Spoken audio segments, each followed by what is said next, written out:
2023 was probably my biggest year yet. I got good placements for Grands. I got 10th in Global Championship, of course. I mean, it went amazing for me. I played with Thomas HD. We just qualified for the Major 1, and then we got second in the Grand Finals, and basically just qualified straight to the Global Championship. Well, I mean, when I qualified, we had been struggling a bit in the first FNCSs. You know, when we went into the last chance qualifier, we were like, we have to win now, like we have to do good. For this year, there's absolutely a lot of pressure. 2023 wasn't really my year, and I'm hoping to redeem myself. I think I learned a lot from last year, making decisions on where I should be dropping. Last year at the Global Championships, my decision making wasn't the best because sometimes I just did stuff that I shouldn't have done. Things I've learned from 2023 is definitely to put as much time in as possible. I think the pressure is always high every year in every FNCS and every major tournament. Well, personally, the pressure on me hasn't gone up. On other people, the pressure definitely has gone up, especially people that want to make it to the first Global Championship as well as Grands. It would be the best thing, like, to won Major 1 or 2, but it seems really hard. I want to play like really good on all the 3 majors. The thing is, anything can happen, even if you're one of the best in the game. I go into everything with 100% confidence. Qualifying early this year would be very chill, because then the pressure is off. I mean, there's like record numbers playing tournaments now. It's definitely more competitive this year. People will play a bit more scary in Grands because there is no last chance. Getting first or second in Grands is pretty difficult with the big names we have in Europe. To make the LAN, you have to be a seasoned veteran of the game. Hopefully I can prove that me and Mongrel, we can come back and we can smash it. The only thing I really care about this season is FNCS because it's like the biggest thing. I just really want to prove myself. We have like the best chemistry. We have pretty good chances.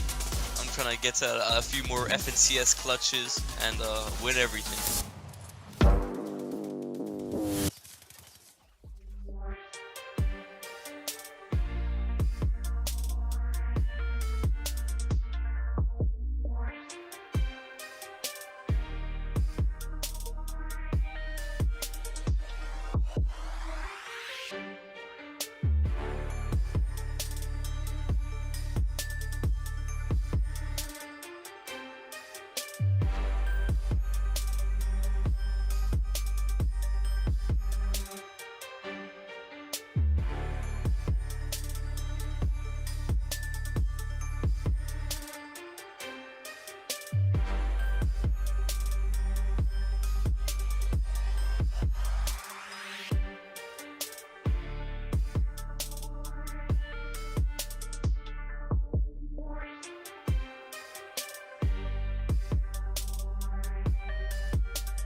Oh, he's gotta be mad at me. Please forgive me. No!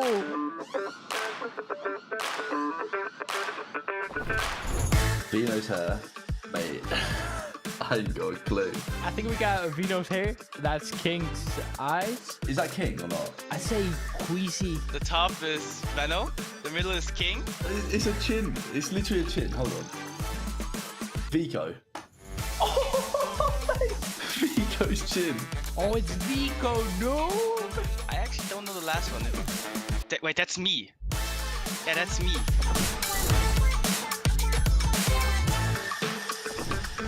I know it's Thiessen in the middle, and then I know it's Janice at the bottom. Whose trim is that cooked in Global Championship? I'm trying to think. I'm not sure. Okay, well I'm just going flying at the top. Put aside maybe. Put aside Tayson, Giannis. Lock it in. Oh mate! Oh my god, I know my chins, mate. I'm getting 2 out of 3 every time. I know my chins. What?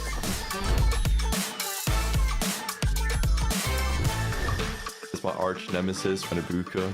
The bottom one is pink. Well, I don't know who the top one is. So the middle one's Malabuka. The top one might be Queasy. I don't know the last one.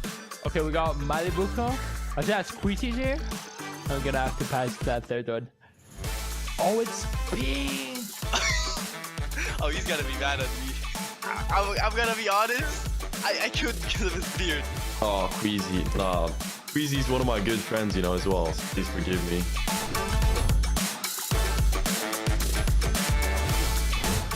Moneymaker's here.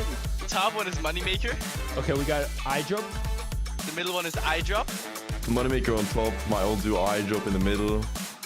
Who's that on the bottom? I don't know who the bottom one is. Oh, who's that? I don't know the last one, to be honest. Okay, let's look in Chulex. Oh no, Seti. It's Seti. Oh, it's Sing. Oh, Seti. Of course it's Seti.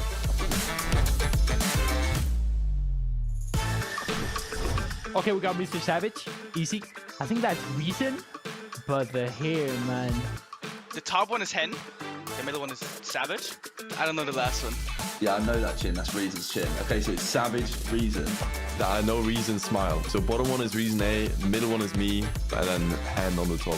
That's my final guess. It's not gonna be. It's not Hen. It could be. Is it Hen? Nah. This trim's not that bad. Okay, it's gotta be Hen then. I'm passing. I don't know the trim. Okay. The other three. It's Hen. Hen's trim is like that. Oh, what? I actually got it. Oh, it was me. Hen, mate. What are you doing?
Welcome to the FNCS Grand Finals. It's day 2. And you know what that means? It means in 6 games' time, we are going to crown a champion.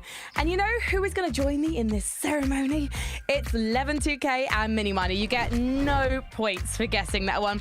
It was rather obvious if you've been watching the action over the last month. In fact, if you've been watching Fortnite over the past few years, Minimoney, when was your first broadcast on FNCS? It was Chapter 3, Season 2, so nearly 2 years ago now. So I've been around for a little while. Evan, you've been around a little longer there, haven't you? A bit more. Yeah. I think Chapter 2, Season 5 was my first. I've been here the longest other than MDF, really. So yeah, I'm an old head in the game now. You're not an old head. You're about to turn 22. But you're a mere teenager when you join the broadcast team. So it's been an absolute privilege to see you grow up. We're not going to talk about my age. Although my first one was a year ago now, and it was such a memorable final, so I'm hoping we're going to make some memories today. And speaking of a walk down memory lane, can we talk about comebacks, Levin? Yes, I think it is really important to talk about comebacks, right? Because today's a bit different from yesterday, Frankie. Today we have 1.5x points. So everything you do in this lobby today is instantly just that bit more valuable than it was yesterday. And so the potential for comebacks is huge, Minnie.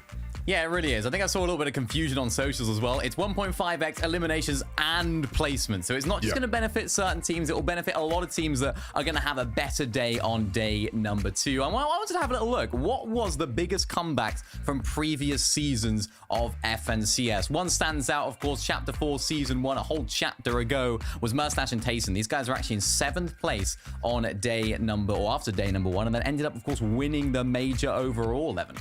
Yeah, that was, you know, a really memorable FNCS, and it was actually the biggest comeback we've seen anyone have to actually go on to win an FNCS. Nobody's ever been 7th or lower and then won an FNCS. So maybe, you know, looking at some of the players on the leaderboard, maybe some people try break that streak today. Of course, below that, iDrop and Mappy had a very historic season where they had a big comeback. City and Cammy have had big comebacks in the past. You know, we've seen people have comebacks in the past that are, you know, outside of the top 10, pushing them way into good, you know, standings. And I think we're going to see quite a few of those today. I'm curious. Yeah, the big one. To see. I was going to Go, Mini Miner. Tell me what you're curious about. I was going to say the hen one right on that list right there. 41st to 8th. Oh yeah, in Chapter 3, Season 2. That was absolutely crazy. And that was actually my first season. So we're talking about first season of the broadcast. That was my first season of the broadcast. I was like, Hen and Queasy, these guys came from 41st all the way to 8th. And the reason I want to bring that up is because Hen, in the same sort of situation today, 28th on the leaderboard, a little bit further down. So could we see a little bit more of a comeback from these guys today? I certainly hope so. I think the potential's there. If you know anything about Hen as a player, he's always been, well, he says it in his name, max damage, right? You know, he's a high output player who has that ability. And you know, obviously he's been in situations like this before, not just, you know, in that one FNCS. You know, he's been there so many times where he's had to make a big comeback happen. He did it at the Invitational, a couple years ago now. And so he knows what it takes. He knows how to react to a bad day. And the thing when you look at their games yesterday, Mini, is that, you know, it wasn't necessarily the best of days, but there's something there to work with. There's a platform to build off of where they were able to make some deep runs off the back of some Hen clutches nonetheless. So if they can keep making it deep into these games, but maybe, you know, do a bit more max damage like Hen likes to do and get a couple more eliminations, they could be well on their way to a big comeback today. Yeah, his name's Max Damage Hen, but we didn't see too much from that them yesterday. It wasn't quite a day where maybe you were used to seeing Hen. If you were quite an OG Fortnite viewer, you expect Hen to be jumping in blocks and stuff. They only actually managed to average 1 elimination per game in that day yesterday. Only 7 other teams had less than that. So although they're in a good position, they need to ramp up those elims. I think someone also needs to have a word with Hen because his name is Max Damage Hen 75. But actually, don't you need to damage someone 200 to eliminate them in this game? Anyway, that's another question for another time. Maybe we'll get to ask Hen at some point. Maybe he'll raise the Active Champions and he can tell us once and for all why 75. Now, there's another duo who is known for a comeback, whether that's over the course of a tournament or just jumping up the leaderboard. And that is Seti and Cammy, Levin. Yeah, absolutely. Seti and Cammy, an interesting day. Many people came into this weekend with Seti and Cammy in their top 5, some even in their top 3, a lot in their top 3 actually. And of course you would, Mini, it's Seti and Cammy. They always seem to do well. They've been one of the few teams this season that have had some semblance of consistency. And so they look like you know, nailed on to be a team that does incredibly well. And it hasn't been that day for them in day 1. And so, you know, a lot of eyes are going to be on them to see how they react here in day 2. Yeah, a lot of Cammy and Seti's problems over the years have been when they're contested. Yesterday, not contested. A completely uncontested drop spot at a drop spot they know well. A lot of people would have expected them to do better. And a lot of the time, it was just down to solo clutches. We saw one of them going down. They had good surge as well. It was often just other teams that were causing them problems because they needed to adapt to these new Storm Surge changes. So it's not necessarily things that they were doing wrong. Maybe they haven't necessarily developed as strong of a game plan as we've seen from these guys in the past. But I think today, it's going to be all about making sure they make it to that end game together as a duo because we know what we can expect from this team. It's just been a little bit disjointed so far this weekend. They need to ramp it up if they want to find some success today. Yeah, it's interesting. I feel like in general, a lot of teams have struggled to find like a really nailed on game plan in comparison to other seasons. You know, as a whole, there's a bunch of teams I've spoken to who have said they felt that same problem.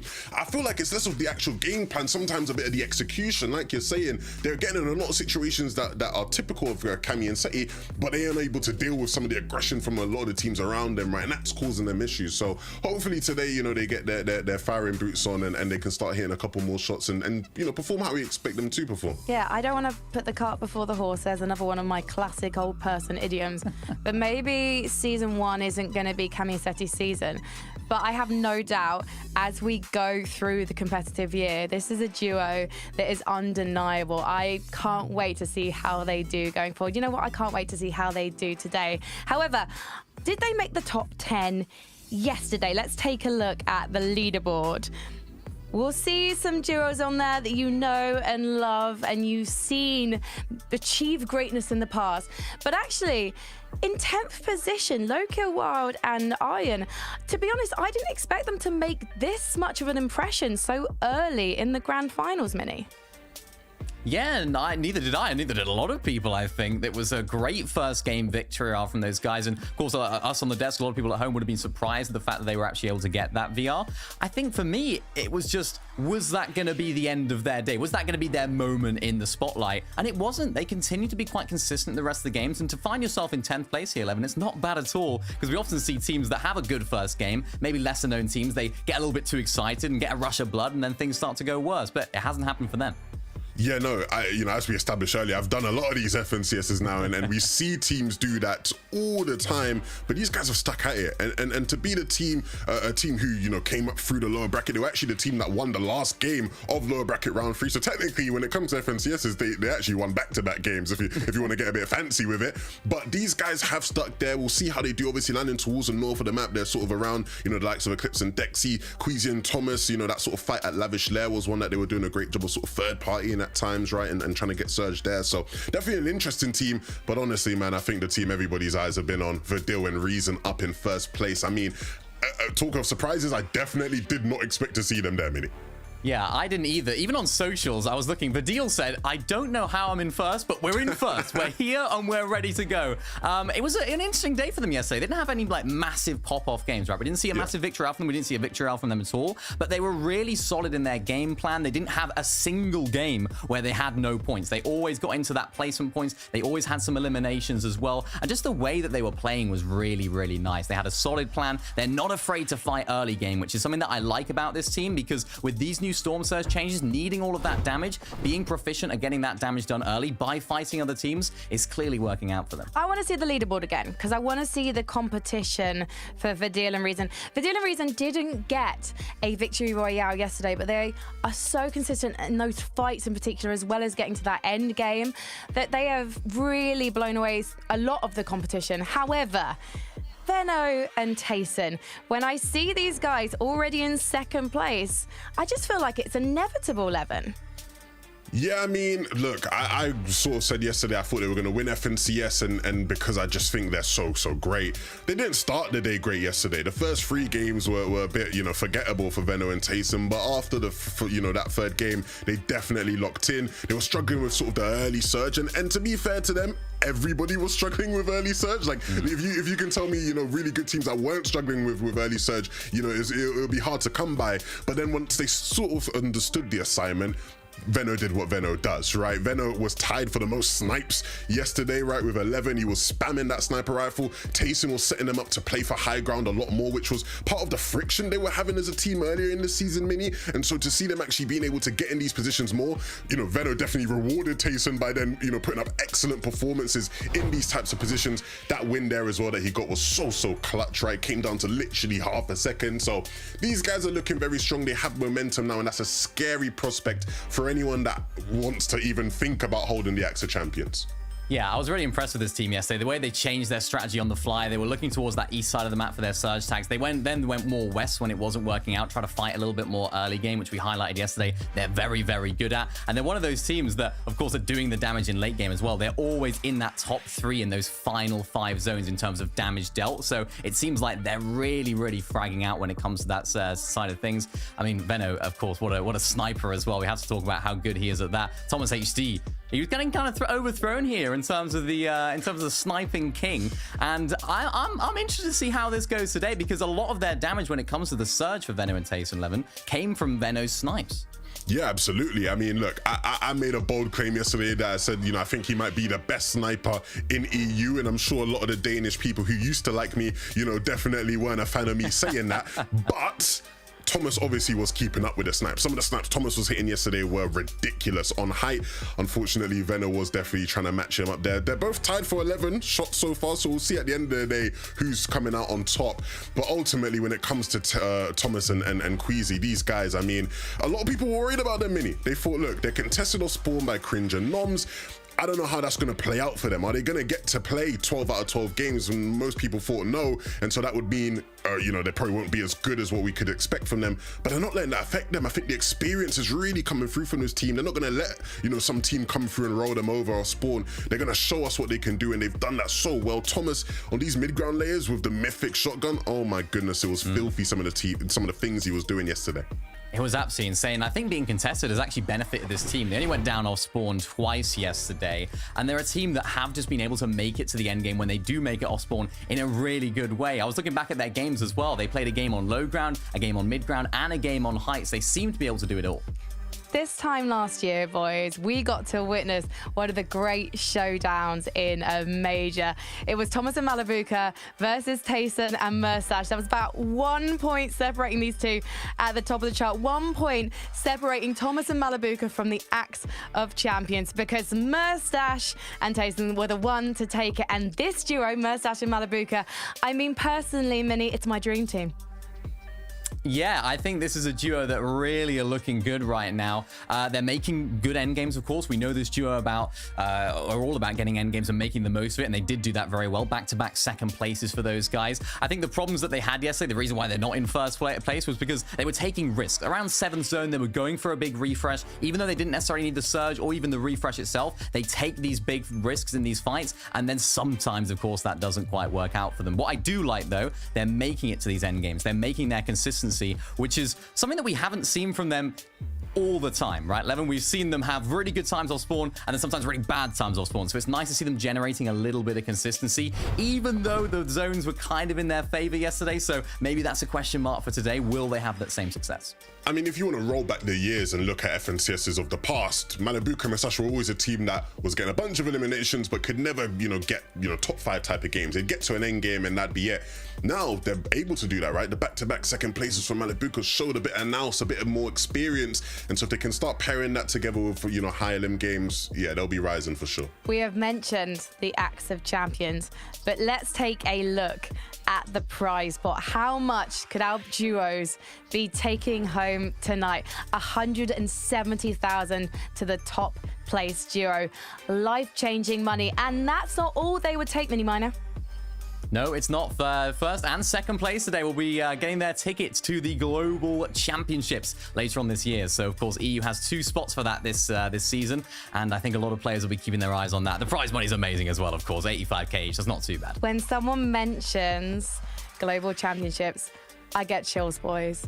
I just think of these duos on stage playing out of their minds and making their dreams come true. And you know what? After today, some of these duos will be a step closer to raising the Axe of Champions on LAN. Day 2 of the grand finals starts now. What makes a champion? A champion is someone who ain't afraid of the big stage. A champion is someone who stands tall against any opposition. A champion is someone who can do it not once, not twice, but 5 times. A champion isn't someone who never fails, but someone who never quits. A champion has an edge. They have ice in their veins, they can't be cracked. A champion is someone who can step away from the battle bus for 2 years and come back like they never left. Champions innovate, champions inspire, champions conquer the world. Again and again and again. Champions can do it when the lights are the brightest, and they can come from the shadows when you least expect it. Champions come from far and wide to show you how great they are. A champion's journey begins long before a title is won. But the grand finals is the road all champions must take to reach their destination. This is the place where they make it known. Are you ready? This is where champions are crowned. The time has come. The finale, day 2 of the EU FNCS Grand Finals. And today, Takata, we crown ourselves a champion. Over $800,000 to be won, and the coveted spot at the Global Championship later this year. There is so much at stake today. Every single player in the top 4 are running for the title of the best player in EU. All 8 players competed in the global championships. All 8 players had at least one top 5 FNCS finals finish last season, and we're starting off strong. Lavish Layer, a battle continuing from yesterday. Thomas HD, Queasy, can they take it today? Yeah, one thing I noticed about this fight yesterday is Cringe. He was kind of struggling in these off spawns, and it wasn't necessarily because of Thomas and Queasy. 2 different games down to fall damage trying to grab one of those weapons at the top, which kind of made it easy for Queasy and Thomas to roll over. And I think this time they're taking more of a passive approach going against Thomas and Queasy. You see them disengaging out of the main building of Lavish Layer altogether, moving towards the south. There's vending machine, there is loot down there, but you're kind of giving up the priority position to Queasy and Thomas very, very early on. Yeah, we mentioned this earlier, but when playing Lavish Layer, you want to land at the top of the building. It secures the best position for this early engagement, but also maximizes your efficiency in terms of the loot path. So seeing that Thomas and Queasy won the drop, their opponents are gonna disengage. Noms Cringe are not trying to risk it all, especially in the first game of day 2. We talked about it earlier, but as a reminder, the points are multiplied by 1.5. It's 6 points per elimination, as well as the placement points being multiplied. Mixon also connecting shots right off the bat, allowing him to get some pressure in. Yeah, he's trying to help Pings and alleviate some of that pressure. Luckily, he did just enough damage. Ping's able to survive with just 1 HP and a dream, and you can kind of hear the crash pads coming out. Kind of leaves no choice but to disengage, especially from a fight happening this early. Starting on top of the mountain, you got to imagine there's no materials to really continue this battle. So for Mixon and Pings, specifically Pings, he's going to be able to escape and fight another day. And those points are so valuable because you can already see that one elimination, 6 points already out of the gates for them. There's a lot of thin ice on this mountain, not a lot of natural cover. But take a look at this, Jacob. The battle of the ages, it seems like now. Pink Vico up against Kiro and Kiduo for that forecast tower. And with the 2 elims on the board for Kiduo and Kiro. You know what, let's actually just take a look at what happened, Jacob. Yeah, yesterday, this is something that's been going on almost 6 out of 6 games between these 2 teams. And just unfortunately enough, Vico go down first. Pink just gets sandwiched between both of those players, Kiro and Kiduo. Does look like they're going to be able to get that forecast tower in this game in an early hot start between that off-spawn exchange. And with the 1.5 points they get this time around, they can easily start to close the gap between them and the rest of the competition. That's 12 points, Jacob. 2 eliminations off the bat like that, instantly granting you 12 points is a huge change for the leaderboard. We saw here, Thomas and Queasy. Looks like it was actually Noms and Cringe who built on top of the lair, but you can see that our game 1 winners of day 1, Aryan and his duo partner, were creeping in close by, so they knew that the third party was getting there and the engagement was no longer worth it. Tayson Venno, a huge end to day 1. Can they keep up that momentum here in day 2? Yeah, leading up to this FNCS finals, everybody had questions about Tayson, his dedication, commitment to the game, and they were even asking Venno, why are you playing with somebody that isn't necessarily putting his all? Well, guess what? Tayson's just a prime-time player. He shows up when it matters, and all of his experience throughout the last couple years kind of leads him to be one of the star players. Of course, those 5 FNCS championships kind of helps along the way, and then him and Venno combining. Every single time I see them take the stage, they're just getting better each and every single moment. Yeah, and if Tayson's able to get his 6th here, it's going to tie him for the most overall FNCS titles across all regions, alongside Mero, Epic Whale, and Arkram, which are all NA-based players.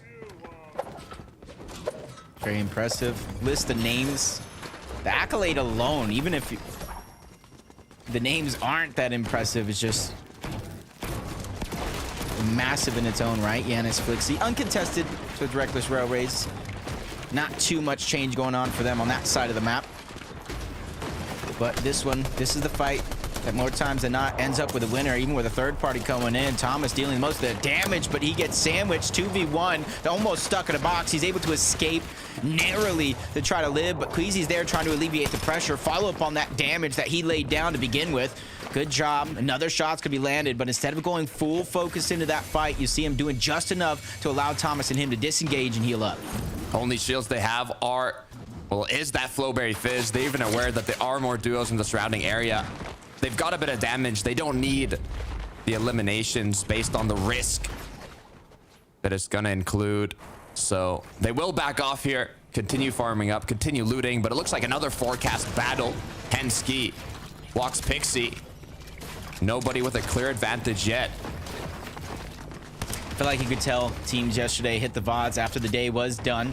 More times than not, Hem and Vasquez were able to get this uncontested, giving them a huge advantage with the forecast tower. Somebody else, I think, was able to grab it. Pixie and Walks possibly, as Hen was kind of down there by himself. Vasquez was separated, so you got to imagine the forecast tower going over to Walks and Pixie. And so that kind of leaves a choice. Do you stay? Do you continue to fight this fight, especially since zone is now going to force you in, or do you just try to disengage on out? You can't get what you came for, and so you got to kind of move on with the show. You can see the duos already on the edge of the zone, kind of on the mini-map at the bottom right. You can see they're facing the players here at the forecast tower, kind of waiting for something to happen, whether it be them rotating back in zone or anything that opens up an option to take a few shots. They do have a few ridges, that natural environment to use as cover, so they are going to be protected. But forecast tower has been given up. Medallion traded. Already got 3 of the forecast towers to kind of grab. Walks Pixie gets 1. Kiro Kuduo gets the other.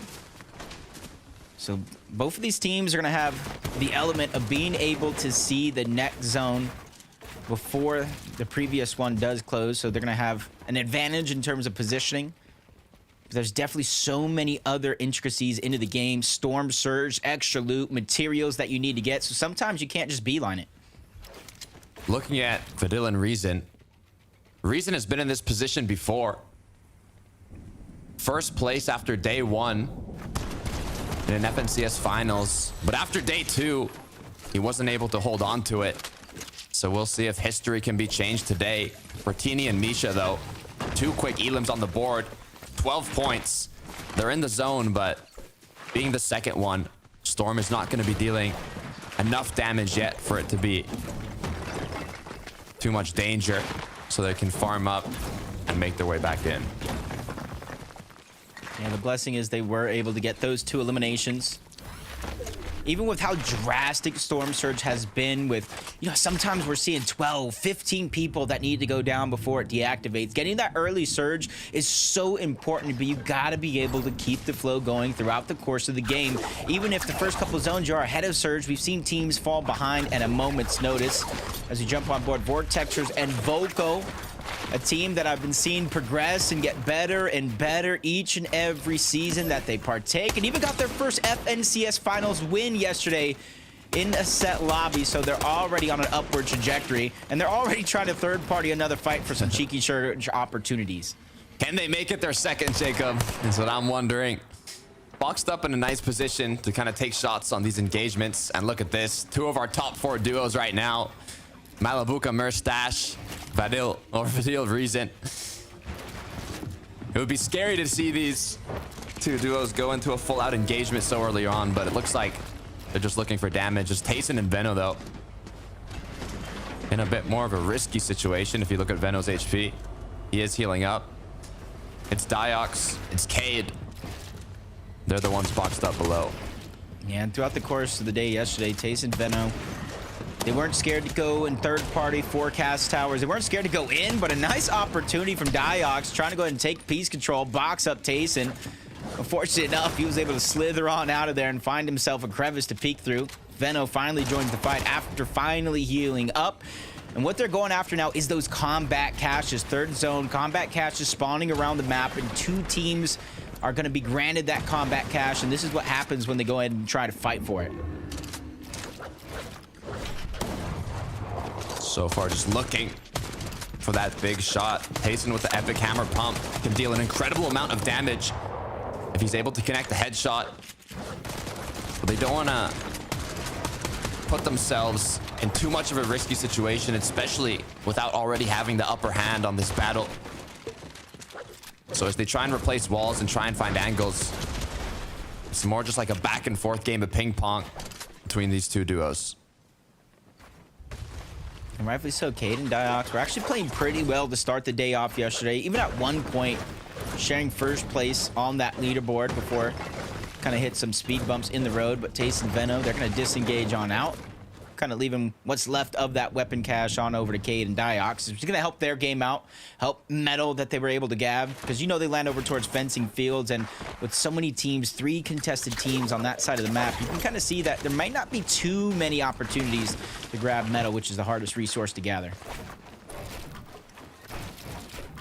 You can see a lot of the duos here kind of surrounding the forecast tower that Pink and Vico and Kiro and Kiduo have been battling against almost all season long. But with the fight having ended so early on, there's nothing really to third party. Looks like Thomas and Queasy, though, are going to get a free combat cache. Nobody contesting it, even pulling the 4th zone here.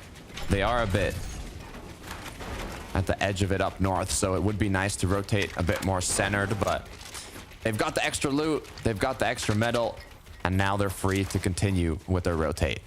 Yeah, this is, I wouldn't say interesting season, but this is one of those seasons to where you have so many different teams fighting for history, fighting for bragging rights on their own mind. If you look at this team right here, Queasy and Thomas, this would have been, if they do win, Thomas's first FNCS title, even though he's been so close so many times. But the impressive thing is actually going to be on the other side with Queasy. This will not only be his 4th FNCS title, but this will have been his 3rd duos championship, and every single time, Takata, it's with a different teammate. That just goes to show how impressive Queasy is and what he's able to do with his duos, no matter who it is by his side. And each of those duos that Queasy was paired up with, it was their first FNCS win, including Thomas's if he's able to get it. I mean, you talked about his consistency. He has the most top 10 finishes in the world, not in EU, in the world, for FNCS finals at 14 top 10s, 10 top 5s, and 7 top 3s, but he's yet to win an FNCS. So this could be history for Thomas HD. Veno, Tayson now looking like they've secured the Rift Island. Veno, top tier EU competitor, known as one of the greatest fighters of all time. But if he's able to add yet another FNCS title to his name, his 3rd title, it could help him round out his kind of resume as a Fortnite competitor. Giraz Chari now, 247 above the Storm Surge threshold. We've seen how dominant, how prevalent Storm Surge has been, especially in these grand finals with the amount of experience that's in this lobby. So seeing them already 200 above in this 4th zone, using that lock-on pistol, it's a great position to be in. And their team, particularly in this zone, they do find a lot of damage. I think they're ranked 5th in Zone 4 when it comes to overall damage dealt throughout the past couple games. But Thomas with the crash pad, they didn't even hear it coming. Oh no, I cannot believe Thomas does it again. Queasy's just there watching that one go down. And Queasy has to just be smiling ear to ear. Yeah, that's my duo. He just did that. They had no idea. Are you kidding me? Caught them with their pants down. They didn't even know where they were. In the bush looking lost. Quick 2 eliminations. I mean, that is a incredibly powerful way to start off game 1. That's just one of those moments where, like, you know that thing could probably happen. You know you could get launch stand, but you never expect in a million years. Bevy's trying to fight back. Pressure coming in. Pablo's going to be stuck by himself, but he has the HP. Even a knock, a trade on the other side. So it's going to come down to a 1v1. He returns back. He's trying to go ahead and get revenge for Bevy's, who went down. And he has a huge damage lead, and he's continuing to push himself further and further up that mountain. Finally gets the elimination to save the day, and they're really trying to reunite the momentum in which they started off the day yesterday. They even got a VR. If they can mix that up in here today, Takata, they'll be well on their way to the top of the leaderboard. Look, All these brawls are ending incredibly fast today. I mean, there's a lot of staggered kind of engagements, but they haven't really ended in eliminations. The ones that have ended in eliminations it's been in an instant, literally, from Thomas jumping in the bush to now Pablo finishing it off quickly. Merstash Malabuka, on the other hand, no eliminations to their name yet, but with the position they're in, the loot, the materials, the consumables, they have everything to make something happen. And all they need is a chance. I think Malabuka has taught us that by himself. Just need a chance to get back into the game. You can make wonders happen. Merstash might have the record with least amount of game time actually played with a victory royale in Malabuka's impressive run to qualify to the grand finals. It's not an accolade most people even have a chance to get, as Bevy's going to get a chance to get back into the game. Him and Pablo got a second chance at life, and they're 200 above the damage threshold. So very, very little to worry about outside of rotating the zone. Taking a look here, I'm trying to see as we get closer and closer how many duos are already based up inside of the zone. It's a significant amount as they're looking around to see now that, you know, the Storm Surge threshold is appeared on the screen. They know whether they need damage or not, as Pablo connecting those shots with the lock-on pistol and now making his way in. Bevies, though, being so low, you know it's gonna be a deciding factor if they're able to group back together.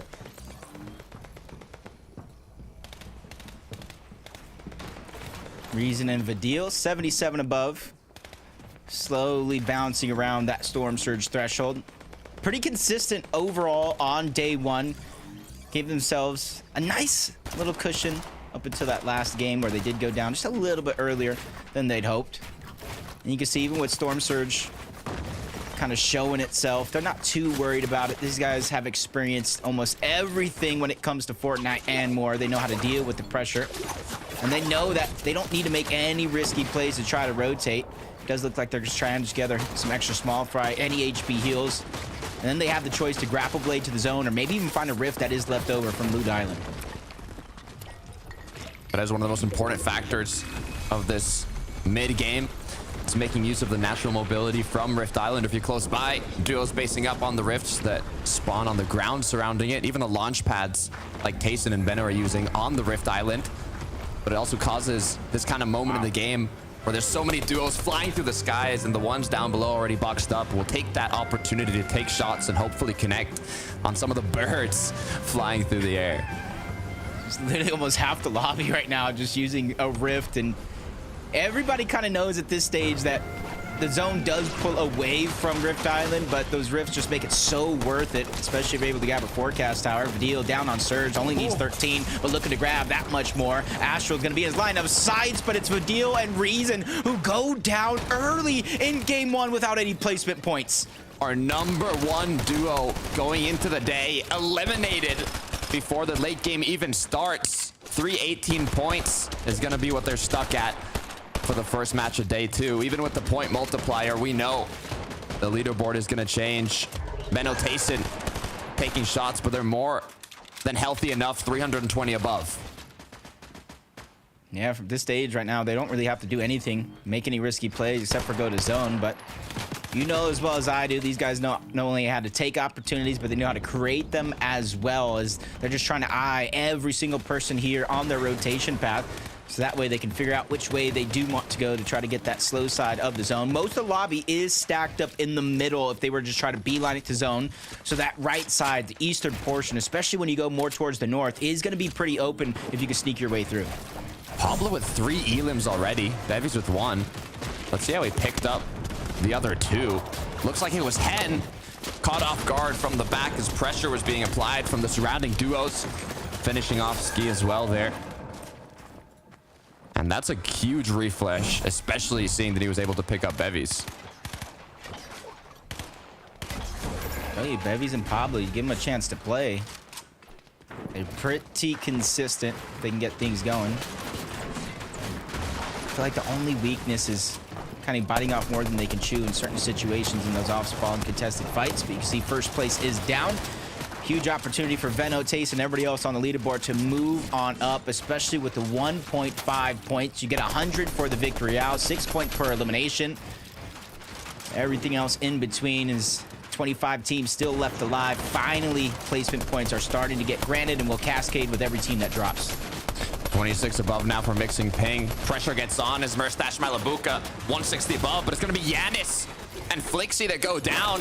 Merstash picking up that extra loot already with the mythic loot, already with the medallions now. This duo looking like they are strong competitors for this first match in the second day of Grand Finals. Yeah, they caught fire on the second half of the day yesterday.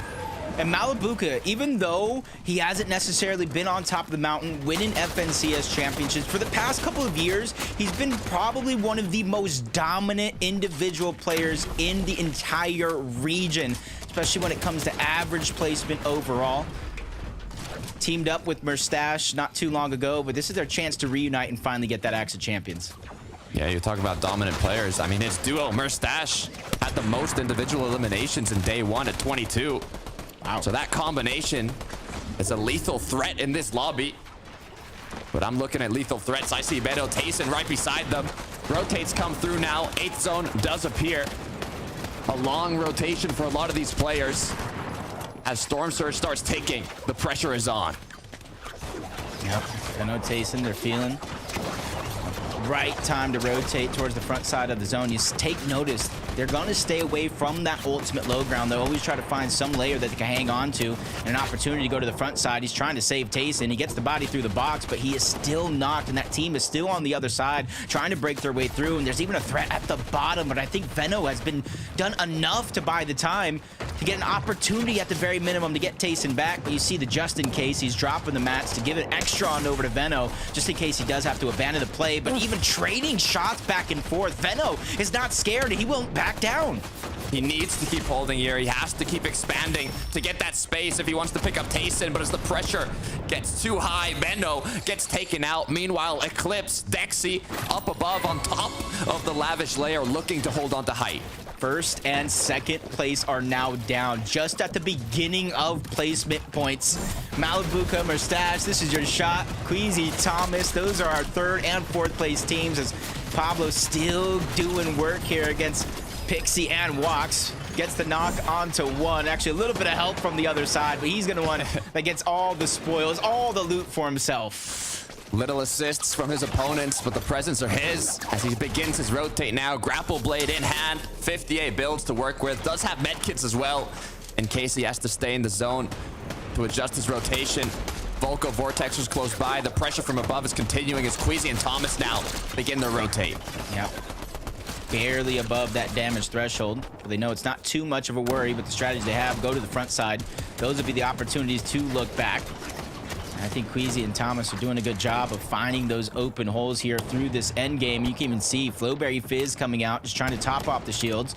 Thomas still moving forward in the zone as well. We know how much Queasy loves or has loved playing high ground in the past, which is why I love seeing this duo play closer to second height. But there's so much elevation between second and ultimate high ground currently that they have to find that right opportunity to strike, to chop them down and go for it. Meanwhile, down in the dirt, Merstash Malabuka, 3 medkits, looking like they could potentially have that win condition. Yeah, great use of the Flowbear, and they immediately go to the front side of zone as Thomas, Queasy, they're just trying to go and stay off of that bottom layer. No high ground take just yet. They aren't healthy enough to make that a possibility. Merstash finds elimination on Decade. Pablo getting stuffed backside of zone. Impressive run as a solo Takata. They started the game in 5th place, and this is a way to keep your position on the leaderboard intact. See, Pablo is clutching so many points. 2 medkits in hand as he's going to play the heal off here. Meanwhile, he plans, what's the rotation? Where's the impact? Where's the refresh that I can get here as he starts walking closer and closer? There's Queasy close by. Nate right beside him. That's not your duo partner, Pablo. That's an enemy. Wave high to each other before he disengages. Only has a few builds to work with. Trying to be very, very picky when he uses them, but those are going to be 2 rightfully placed. Able to go in and outside of the box before he tries to make his way back in. Can't take too much damage through the zone. Out of builds. Vortex was in his line of sight. This is his chance to get a refresh, and he picks it up with ease. More med kits get dropped. Is he going to be able to pick them back up as it's Queasy inside the zone? Is he going to look for some sort of flank? I'm not sure if Thomas is still up. No, he's gone down. Queasy now left as a solo, securing as many placements as possible. Yep, last of the med kits. Now he has to make his way inward, and he does so with the quickness, trying to get to the front side so that way he can look back, try to defend himself, give himself options. Kiro is going to pick up a couple eliminations, but Pablo, the solo mastermind, still holding on strong. 6 elimination as a team with the lion's share going to him. A nice shot and a nice elimination for Pablo as he gets Mustache down. He gets a knock. He gets an elimination. It's Mustache. That's up to 6 as Pablo hunts for more. Headhunter right now as Pablo's unstoppable with another onto Queasy. That's 2 big teams, 2 Titans at the top of the leaderboard down, and this is his chance to overtake the first place. Another knock there onto Kiro, and he's bringing it back. 7 eliminations, looking for an 8th. It finally comes to an end, but he's done more than enough work to boost up the leaderboard. Sanguild, Marius down below. It's a 2 versus 2 against the duo up high. Dexy, Eclipse, they've been holding on since the first moving zone. All they need to do is close it out. Yeah, they're running out of builds. Everything's going to come crashing down, but Eclipse gets dropped. Dexy trying to fight back, but the numbers game is just too much. Marius is able to stand up tall, take him down, and take the game. Unable to finish it off, finishing in second, but Sanguild, Marius securing the win, securing that victory royale. What an electric way to start game 1 of the Day 2 EU FNCS finals. Yep, and throughout the course of that game, we saw first place go down, second place go down, 4th place go down, and then even 3rd eventually. And even though Pablo didn't win the game, he was in 5th place. I can only imagine what the leaderboards look like, but Marius and Sanguild from the low ground, they chop them down like a great oak tree in the forest, and they put in work to take the game. I can only imagine where they're positioned on the leaderboard now that it's 1.5 times points. Look, I've got a smile on my face, Jacob. I love to see these AIM games end in action. We haven't been seeing any heal-offs, basically, in the grand finals. It's been pure chaos, pure annihilation in the late game. But with the new format change for Day 2, there's going to be so many changes on the leaderboards, and there's only 3 people that can update us on that. So, Frankie, what you got? I feel pressure now, being one of the 3, but I'll try my best to uphold the reputation of the analyst desk with these 2 boys, Levin and Mini Miner. I love that high ground, low ground battle.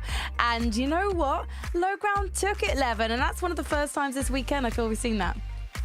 Look, we are going to be talking all about Danish Fortnite players right now because the Danes were popping off in that lobby. A big dub for them. And of course, the dub for Marius and Sanguild. Of course, very talented players. Players who I think if you are, familiar with EU Fortnite, you'll recognize their names. Especially when it comes to Marius, right? He's someone who a lot of players talk about, you don't want to fight this guy in creative. He's absolutely cracked. And they had that FNCS performance that's made you go, wow, these guys are here. A big win. And like Frankie said, right, doing it from a position that not many teams have managed to do it from this weekend.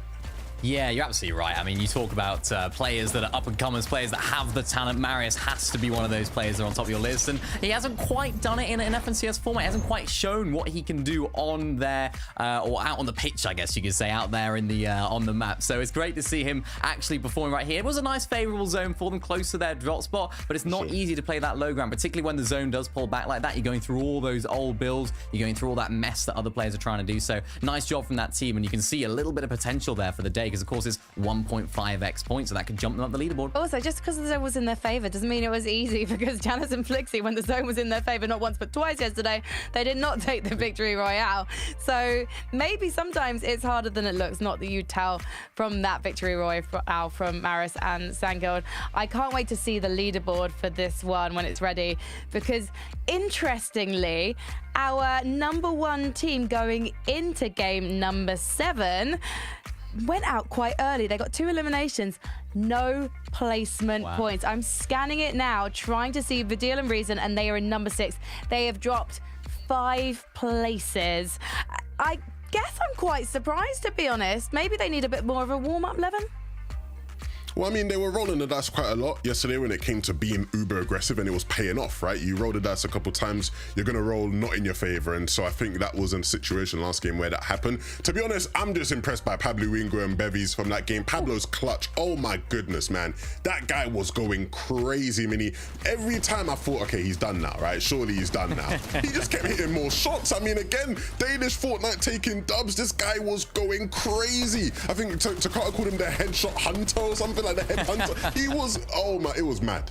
Yeah, there was just so many bold plays at this point, which is exactly what you need to do when you're a solo in this particular point. And we know exactly what Pablo and Bevies do. And it seems like the narrative that we just keep talking about, it's just that they're inconsistent. But you can see, if they're able to do this more often than not today, this could be our FNCS champions. We could be looking at a potential FNCS champion after a season to forget almost for this duo when it comes to off-spawn contestation, early storm surge problems. But it seems like it's all coming together now, right at the perfect moment. Dare I say it, boys, but the way that Pablo is running through those layers, it really reminded me of Veno, and the way that Veno likes to play those endgame clutch situations when he's on his own.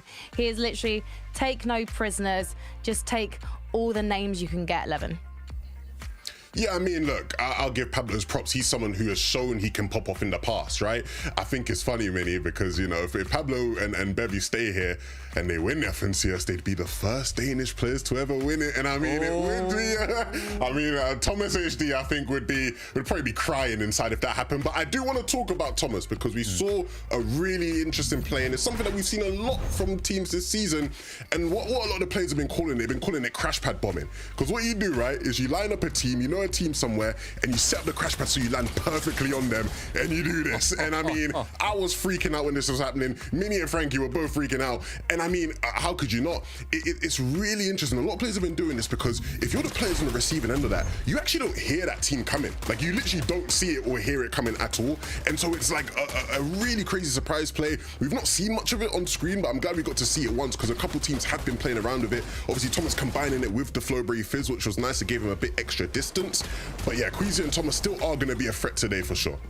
Yeah, and it's exactly the type of player that you want on the other end of that Flowberry crash pad, right? You want it to be Thomas HD getting into that bush, not only just seeing the team in there, also hitting a max damage, 173, whatever that was, then connecting with the assault rifle shots, hitting double headshots on the next player. That was absolutely spectacular. And we've talked about how good Thomas HD is and has been this season in that duo. So although that game wasn't necessarily the best for them, even though it was a nice zone for them, I'm expecting big things from this duo because when you got someone on your team that can pull that out of the hat, anything can happen. The more Danish players, the better. I do want to propose something though, boys. Can we call that move the baby bouncer? Because they're on the junior crash pad. No, we're not. So like you we're grab your baby bouncer and you bounce into the... Should we just call it the Flowberry crash pad? Or the baby boomer, you jump on the baby crash pad and then you can do boom. it without the Flowberry. People do it without the Flowberry as well. You can just do it with the crash pad. If you line it up and you sprint jump, it's like 190 meters, it still works. So, yeah. Do we need a name for it? Can it just be crash pad onto someone's head, into max damage pump, into elimination? Baby boomer. If you want to say that every time, Minnie, feel free to say that every time. You jump on the baby and then you boom shakalaka into their faces. Just like we're boom shakalaka into ring. Game number 8. Take it away, Jacob and Takata, please. Look, that was a whole lot of yapping, Jacob. But what I'm interested in is game 2 of the EU FNCS Grand Finals. Explosive start to the day. Pablo, I mean, Headhunter, what did we witness in that late game? We witnessed somebody steal the show. Ended up in a 3rd place from 5th to 1st after that huge solo clutch. If any time is to look back at a moment and say that is why he won FNCS, that's a big if, don't want to curse him too early. That is the moment right there. Will we have more clutches with the next game ready? We'll see.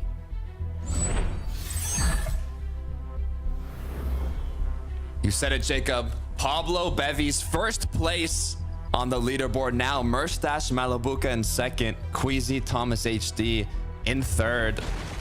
As now instantly right back into the action. I feel like every single game today, we might have a different 1st place team. I feel like that's the trend. You know? The 1.5 points with how well everyone's playing. It's not just one team playing well. Everyone is playing lights out in this competition. So you got to think fights like this, no matter how well you did in that last game for Queasy Thomas, are never going to come easy. And we're even seeing the ballistic shield coming out from Thomas. Doesn't have any close range, so it could be the play for him, especially with Queasy going down off spawn. Thomas needs to get ballistic here, but he's unable to. Eliminated off spawn, off the drop. From third place on the leaderboard to now 0 points in game 2. Levin was talking about it, Mini. Could Pablo Bevis be the first? One of the first, I mean, Danish players to secure an FNCS title before Thomas HD with his history of the most top 10s. 7 top 3s yet to get that FNCS. That would be a script and a half. Definitely would kind of be a huge treat. Just like this. Opportunity here to see the replay of Mongrel and Savage. We saw this highly contested fight 6 out of 6 games throughout the day yesterday, and Savage taking the fight to them, breaking through the door even to go ahead and give Mongrel and him a nice opportunity to play this game out. Now, yesterday we did say there was 3 duos contesting fencing fields. However, it seems they don't really take those early engagements, unlike Tina and Misha. Sorry. It looks like they're gonna right off the bat eliminate Skydune. Quick 6 points, and his duo Shakoth now on the run. Yeah, and I would say typically Teeny and Misha are trying to chase it down, but I don't see crash pads, I don't see grapple blades. Even with a few Flowberry Fizz is in his inventory, you kind of don't want to waste those when you can't really close the distance. So great awareness of the situation for Teeny and Misha to just disengage, continue looting up, grab the resources, let those eliminations come to you later on. You don't want to risk it for just those 6 points, Takata. There's 100 points up for grabs for placement alone. You needed that. You needed about 10 elims with a win yesterday just to score 100 points. Now it's just that much easier. It really is. And for Ping and Mixon, we're up on the snowy hill now. They do have that launch pad that they can use to maximize efficiency on their loot path. But it's all about preparation. As look at that, his duo partner now jumped on. Instant need for assistance. Ping manages to get the knock. It's on Nathan. CZZ gets sniped as well. The 2v1 continues. Yeah, mixing pings. They were at the top of the leaderboard for most of the day yesterday as well. And you can see why these great scenarios that they're putting themselves in, especially with that sniper in the hands of Mixon. And we've seen it. We talked about Thomas. We talked about Venno. There's a lot of good snipers going under the radar this season, and this is a great opportunity to highlight those snipers. I mean, they're devastating. You can think of players, Venno, Thomas HD, King, any of these players with a sniper in hand turns them into the Reaper.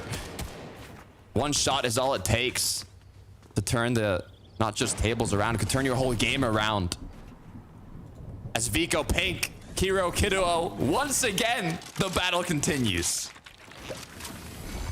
This time around, they're at least able to get one, kind of toss it back in their favor. And even though they're battling it out yesterday, it was back and forth, back and forth. Nobody really able to find their stride between the two teams, even third parties interrupting it at one point or another. It's Pink and Vico on the hunt. Kiro's gonna get spotted out. Shield's gonna get dropped. Pink almost getting dropped himself with a trade, but Kiro's finally gonna go down, which gives it all over to Pink and Vico, and possibly the forecast tower as well once they make their way over. Look, that's 1-1 for day 2. Kiro Kiduo took the battle in the last match, but the question is, the players in the surrounding areas, they're looking at the feed, they know this engagement's going on, and they might use that information to try and take the forecast tower from them. So hopefully Pink and Vico will be able to claim that, as they did come out on top in the fight. But we'll take a look at another one going on here. Cringe and Noms kind of scouting out what's going on down here by the reboot van. It's Arya and Low-Keyed, Robin Madax. But so far they're just kind of, you know, chilling in their own boxes. Nothing happening yet. Both crouched. Maybe they're trying to like fake them out, pretend they've already left, but it's gonna be a long time before anything happens there. Reason for deal, though. Not a great game 1. Not a great start to day 2. And if Reason gets knocked down here, it could be devastating. Huge flank third party by Andalex and Sato. And immediately, look at the minimap. They got their surge. Trying to disengaging. Vox, Lazen are there as well. Everybody just trying to rotate on out, maybe even follow the train towards the zone. We haven't necessarily seen it on stream, but throughout the day yesterday, there have been teams using that train to rotate in as deep to the center of the zone as possible. And we're really seeing things and a lot of the tricks come out as Yanis, Flixie going against Pink and Vico. They saw the fight in the feed and they're ready to end it in favor of themselves. Vico dropped down to just a sliver of HP, and the persistence is there from Flixie. He even has the card. He's just trying to make his way in to capture it. But I think Peak and Vico are doing a good job of defending the terminal.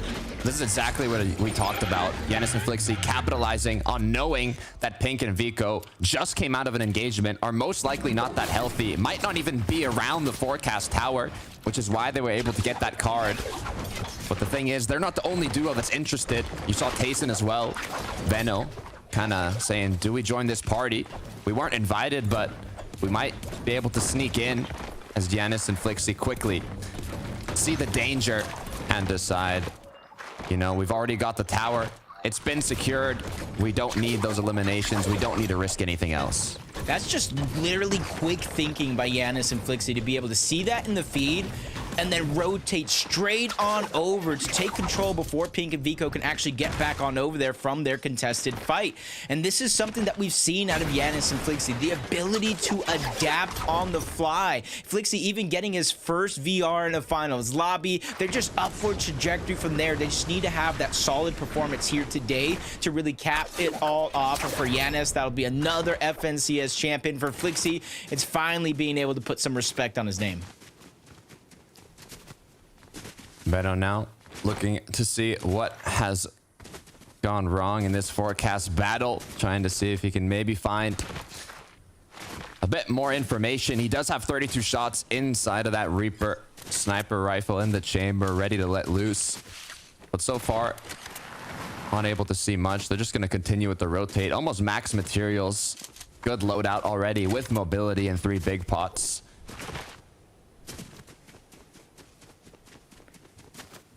Almost looked like their original plan there was kind of disrupt that forecast tower fight, but too many players already did just that. I saw it in the feed.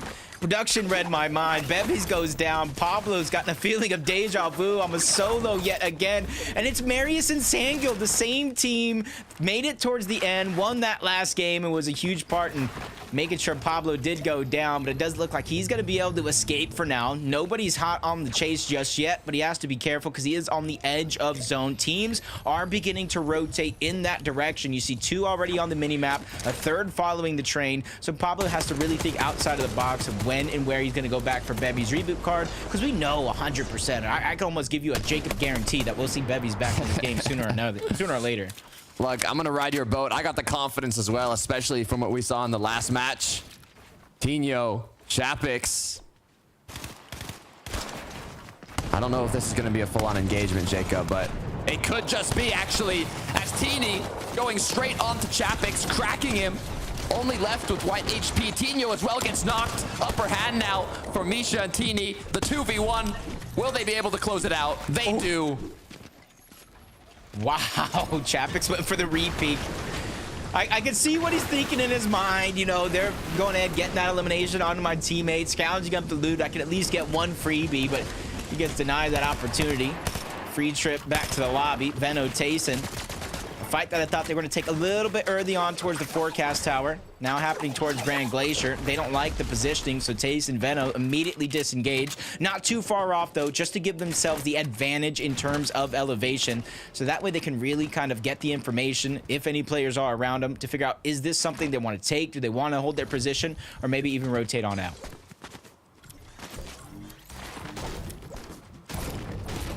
Yeah, looks like, especially in these grand finals, you don't want to take too many risks. You want to wait till you have a high chance of coming out on top in whatever risky scenario you want to get yourself into. I do feel bad for Pink and Vico, though, they just can't stop. Whether it's the off-spawn engagement from Kiro and Kiduo to the third parties that come in after, trying to take their forecast tower. I mean, they've been having some really difficult early to mid games, and we know the potential they have in those late games. I drop a Nebs, though, looking to do a bit of damage as they look for those angles on it. Looks to be Aqua and his duo partner. Quickly trying to build, take some high, but Aqua is just hot on the chase, and high ground isn't going to come that easy. Lands a little bit of a shot, not too much to scare down iDrop just yet, but any advantage is better than no advantage. Noah, Aqua, this is their chance to disengage, especially with Noah just dropping down to 38 shield, only has 5 left on the Flowberry Fizz, so it isn't a ton to get him back up. So it's very, very important that they figure out a way in towards zone, because not only they're traveling parallel to the team that were just fighting, but there's a whole team playing Gatekeeper on top of that forecast tower. And it's going to be hard for Aqua and Noah to rotate their way in, so interesting to see what decision they make. I know if they keep going towards the east, they might be able to use the line of sight in the mountain to their advantage. 3 bullets in the chamber. All it takes is 1. Can Aqua connect that headshot that they might so desperately need, with Noah already being incredibly low on shield? Not much to recuperate. Walks Pixie, connecting 1. These snipes can be incredibly beneficial in terms of getting that damage you need for the Storm Surge threshold. If you have that ammunition to spare, the extra sniper bullets to help you take more of those shots, it could be the game-changing factor of getting enough damage. Yeah, huge blessing that Hari was able to kind of go back to that cache that was literally just 2 boxes behind. So nice damage in terms of the sniper, but not really going to be able to notice it on the next rotation. Now that he's going to get all shielded up. The deal Reason in a tough spot not too long ago, finally able to kind of bounce back. Now they set their eyes on the Seti and Cammy, but they know at least one of these players is weak, and they're attacking from 2 different angles. Vidil just trying to go straight in from the low ground. Reason working his way from the top to bottom. Finally, they reunite, and they're able to get 1. Cammy gets dropped down, leaving Seti by himself. The struggles for our global invitational champions continue. Seti put into panic now as he's forced into the 1 versus 2. But it looks like Reason isn't done yet. It's Mongrel close by that wants to escape, but he's been cracked now. Just gonna take 2 more shots, 2 big ones from that frenzy to finish it off, as now nowhere to run, nowhere to escape. And that's another Elim on the board for Vidil and Reason. Yeah, 6 more points, starting to pick up the pace. Game 7 of the overall tournament, which was game 1 on the day. A little bit of a misstep, and sometimes, especially with 1.5 points, that one misstep is all it takes to cost you that first place spot. So they're really gonna have to dig deep and make up for it. Marius Sandguild, top of Loot Island, along with one other team, but you can see they're trying to just loot up, scrap together as much as they can. It's actually Phaser and King who are gonna get credit for capturing the Rift Island. No points, but they're gonna be the ones to scavenge all that loot that they just were able to get. Didn't have the best start to day 1. But if I know anything about King, he can turn things around, especially with the sniper in hand. For Pablo, though, has been unable to pick up bevies yet. He is still looking healthy, but the clock's ticking. 30 seconds until this 4th zone closes and 5th appears. And with 2 duos in a battle in front of him, he might find an opportunity to take that snipe, get that headshot, but he's unable to connect the first bullet. Hey, persistence is key. He does have the 3 medkits as well, but this is vital information because there's only X amount of teams still left in this lobby, 36 overall, him being one of them. And with the rotations coming out, if he was able to get the reboot card, he could outlast the zone, get Bevies back in, because I predicted Bevies to be back. I thought he'd be back by now, but Pablo just leaving us in suspense a little bit longer, trying to go for a couple more snipes, but crash padding as Darky and Darkest to make their way on out. And finally, Pablo sets his eyes on that reboot. So this time, brings his duo back in. It's difficult though, Jacob. Grand Finals, lobby, 400 metal to work with, barely any wood or brick, and now having to rotate in, having to loot up his duo partner. I believe he did have 3 medkits and 3 big pots, so they have a decent amount of consumables, but they will be used to get bevies back into the game. They're going to need a refresh early on, but anything's possible as we look right back at the deal. and Reason. Traveling on the congested side of zone. Swizzy, Putrix, the ones directly in their line of sight. But you can see in the minimap, so many teams littered around this same rotation, trying to find their way in. In a couple of seconds, Zone's going to force them in anyway. As Swizzy and Putrix still trying to get the last of the shots before they make their rotation on out. And it's not too far of a rotation for a lot of these teams. But when you're rotating parallel with a lot of them, that's where it gets disastrous. As Pablo, Bevy's finally up. They have the high ground, but they're down on Surge. But with everybody rotating, this is a great chance for them to pick up some shots here. One shot, Jacob. One shot is all it takes. And there it is, 116 from Pablo. This should be enough to bring him above, 62 above now. It's not going to be enough for the rest of the match, but it's going to be enough to hold on here just a bit longer.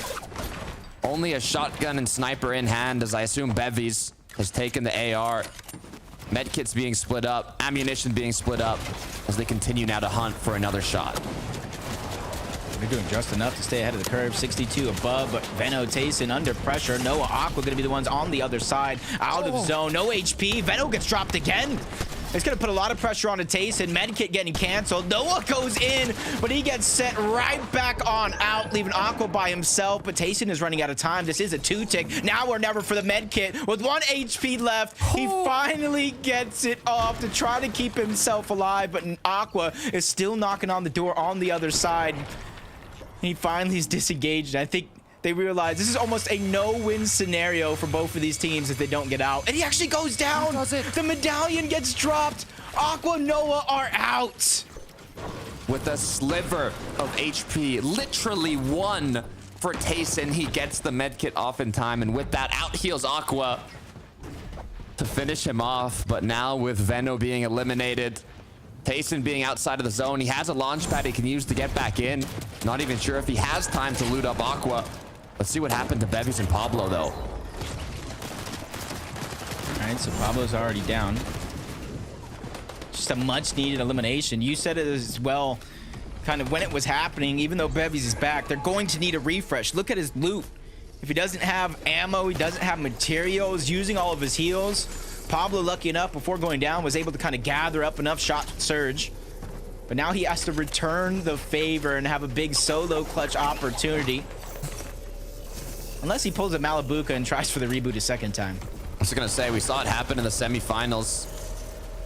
And I believe it was actually in the late game. Merstash picked up Malabuka and they almost traded themselves, leaving him as a solo to finish it. Until he picked him back up again. But that's going to be difficult here for Bevies. He is 231 above, though. No minis. 11 wood. 1 build. This is really something where you need a miracle, a blessing to come out of. Yeah, he's just trying to rotate, get next to a team, but not too close to where they're going to push him. He needs to make himself kind of look like a duo, because if they spot him out as a solo, they're going to go. Cade, Diox fighting towards the backside of the zone, getting smushed further and further back, but they're actually going to get granted the zone as the next one does pull over in their direction. Nice opportunity for Bevies to hit a shot, but he is just in shambles, getting ping-ponged around the lobby, not really able to decide what he wants to do at almost any given moment. Oh, man. 3 builds now, all metal. If that duo that took shots pursues him, it could be the end of Bevies. Tayson, though, 30 below. No duo partner to help him with damage. It's all up to him. One of the Fortnite goats. Is he able to do it? Surge just gets the better of him. As now Bevies, 197 above, 14 HP, 2 builds, and a dream. 14 HP. All you need to do is at least have 1 HP. Be able to stay alive. Common sense. He's just outside the edge of zone as well, but he can immediately go back in. You see a lot of the builds that are going to be recyclable for a situation like this. It's all about what happens after, because you see him down low, kind of in a trench between 2 of the biggest mountains in the zone right now. If it pulls to either one, that's when I'm going to continue to get a little scared for Bevies, but one team needs to go down, and he'll at least start to collect those placement points. Malabuka looking to see if he can connect the shot here. AR in hand, hits 2, hits 3. 1 more needed to get the knock on Pixie, but it helps with the damage. Now, 27 above, 94 with the hits. Can they hold on, though? Just 19 seconds left until this zone closes.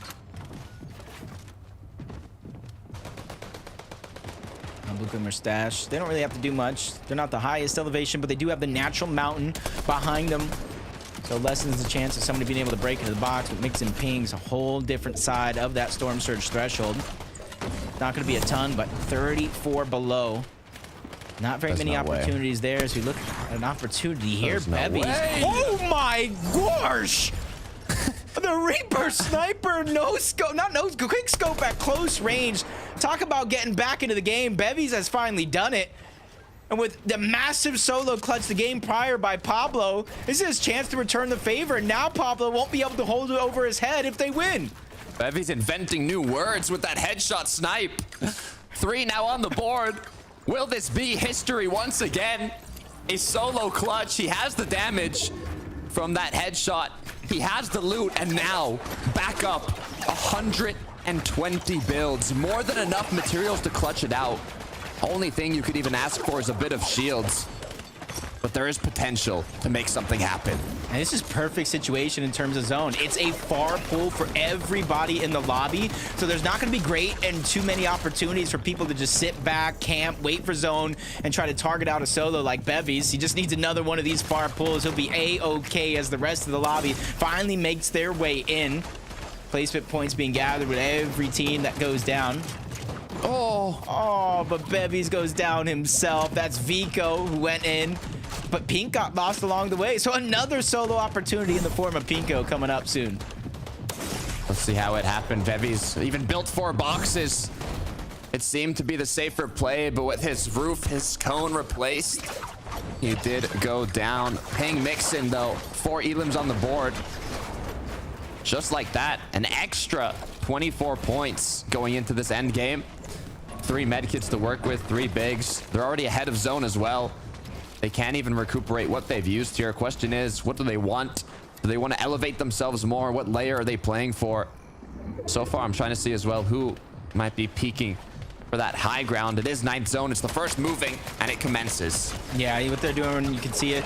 Peeking through the cone, gathering information, which gives them flexibility and options. Do I stagger myself? Do I continue to stay towards the front side? Depending on what they see here is going to give them that answer. As Mustache bumbling a little bit, trying to make it on over to Malibuca as players cut off his path with the grapple blade, but no harm, no foul, able to reunite into the same box. Voco and Vortexers having to do the same thing, but 21 below the damage threshold. The quick fadeaway shot coming out from Voco is going to get him above, but he takes a shot himself, trying to reunite with Vortexers so that way they can try to heal up as best as he can. Big pot getting put to good use. Vortex is Voco looking to continue strong. It's going to be Reason. Vadil trying to make a comeback from that game 1. They have the high ground. Can they hold on? Question we're going to be asking ourselves. 364 above, but almost every game so far, no matter if it was early in the 9th zone, late in the 11th zone, somebody usually tries to threaten to take over that high ground, claim it for themselves. Mixin 195, plenty of builds to work with, but he is going to be a solo. Spots somebody right in front, quick reaction to turn around, and once again, grapple blade to the front side of the zone, being able to recycle some of these builds and save it for when he needs it most. Mixin has to clutch it up. He has that Mythic Frenzy. He has a good amount of builds, even ahead of zone.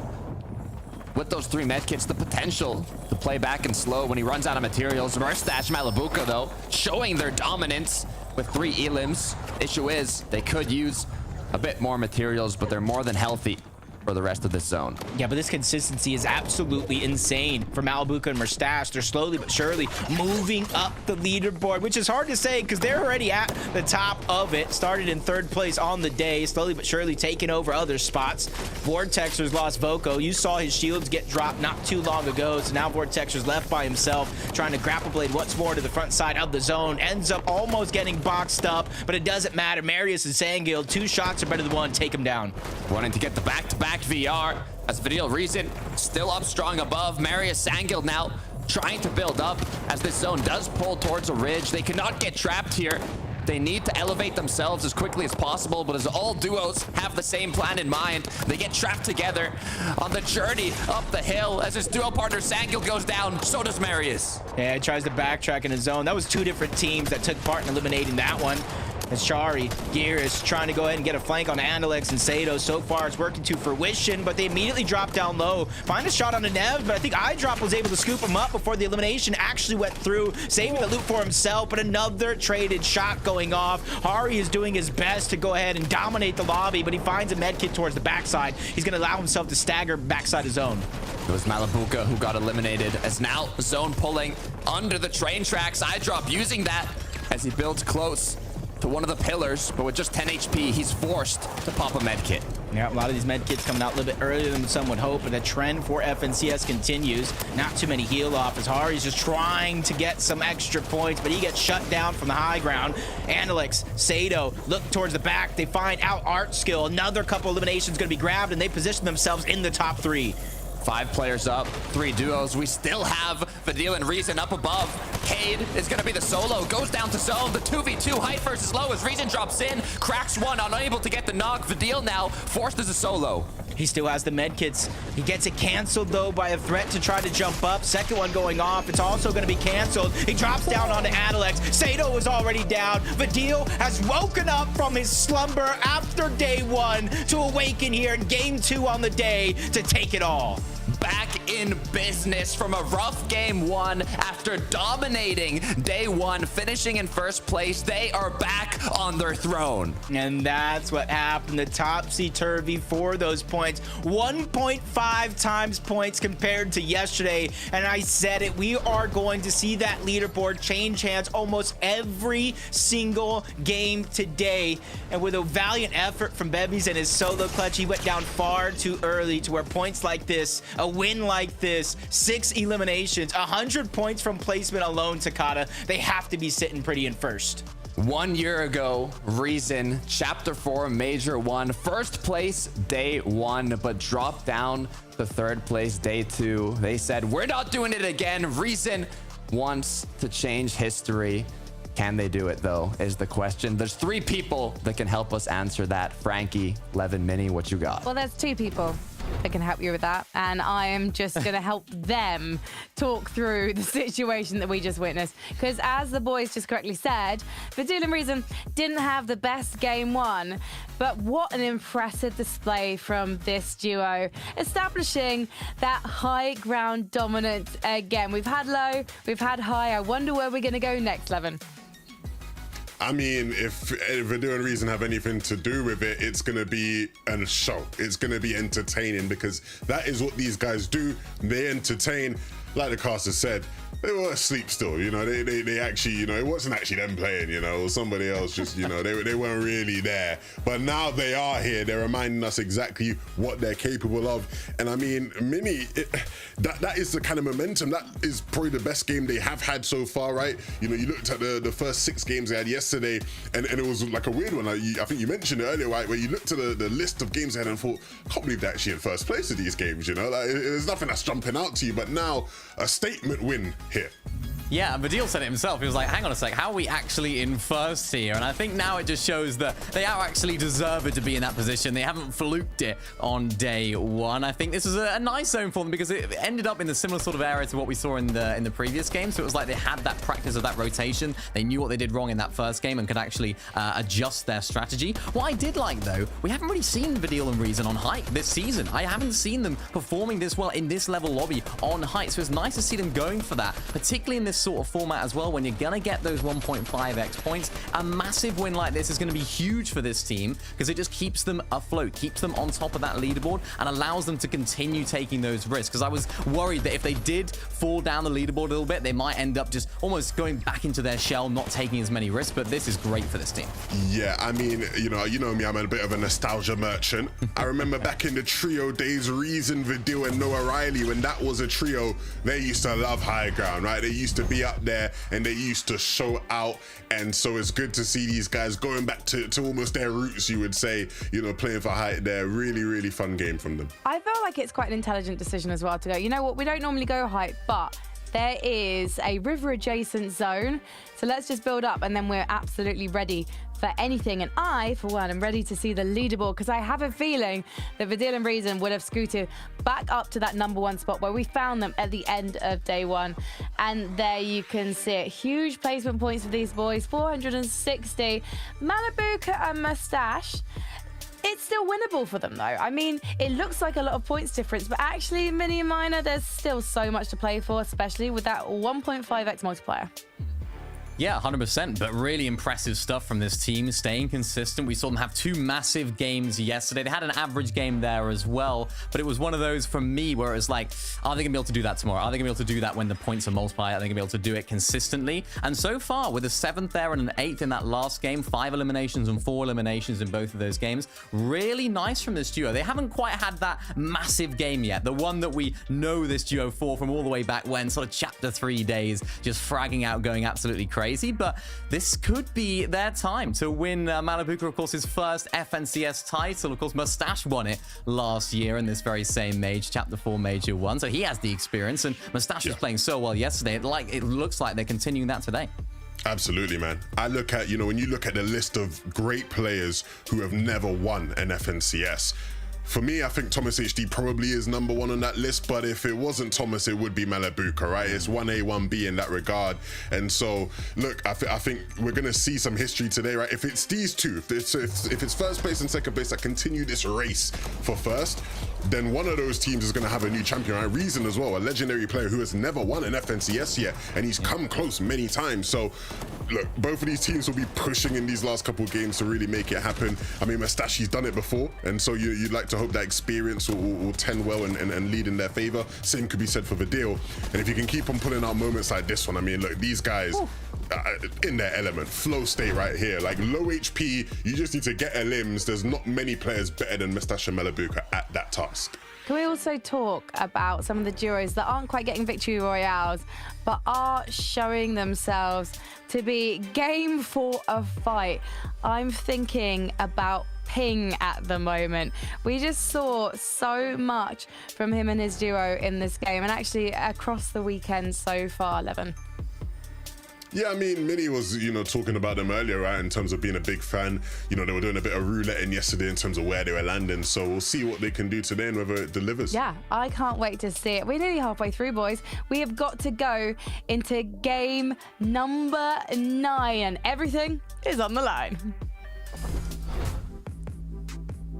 With everything on the line here, games are slowly but surely going out the window, and the opportunity to pick up points is going along with it. Takada, taking a look at that leaderboard, is there any team kind of pointing out to you? Look, there's too many teams pointing out at me, Jacob. With the shakeups we've had after every match and this change in format, 1.5 times placement and elims for day 2, it seems like after every game, you said it after game 1, but it's like we have a different person on the throne. It's constantly changing. Like, I can't even imagine who is going to end in the top 3. So it's what I love to see. It's the constant action, but also the adaptation that these players have to do. Yeah, and honestly, I think Veno and Tayson, one of those teams, gonna have to adapt. 2 games so far where they're just not having their way. Things are just going horribly wrong. They're stuck in positions, again, having to find Surge. And that's why throughout the course of the game, they're going ahead and rotating toward Forecast Tower so they can find that Surge. Will that trend continue? Luckily for us, the battle bus is ready and we can get right into the game. Third match of the day.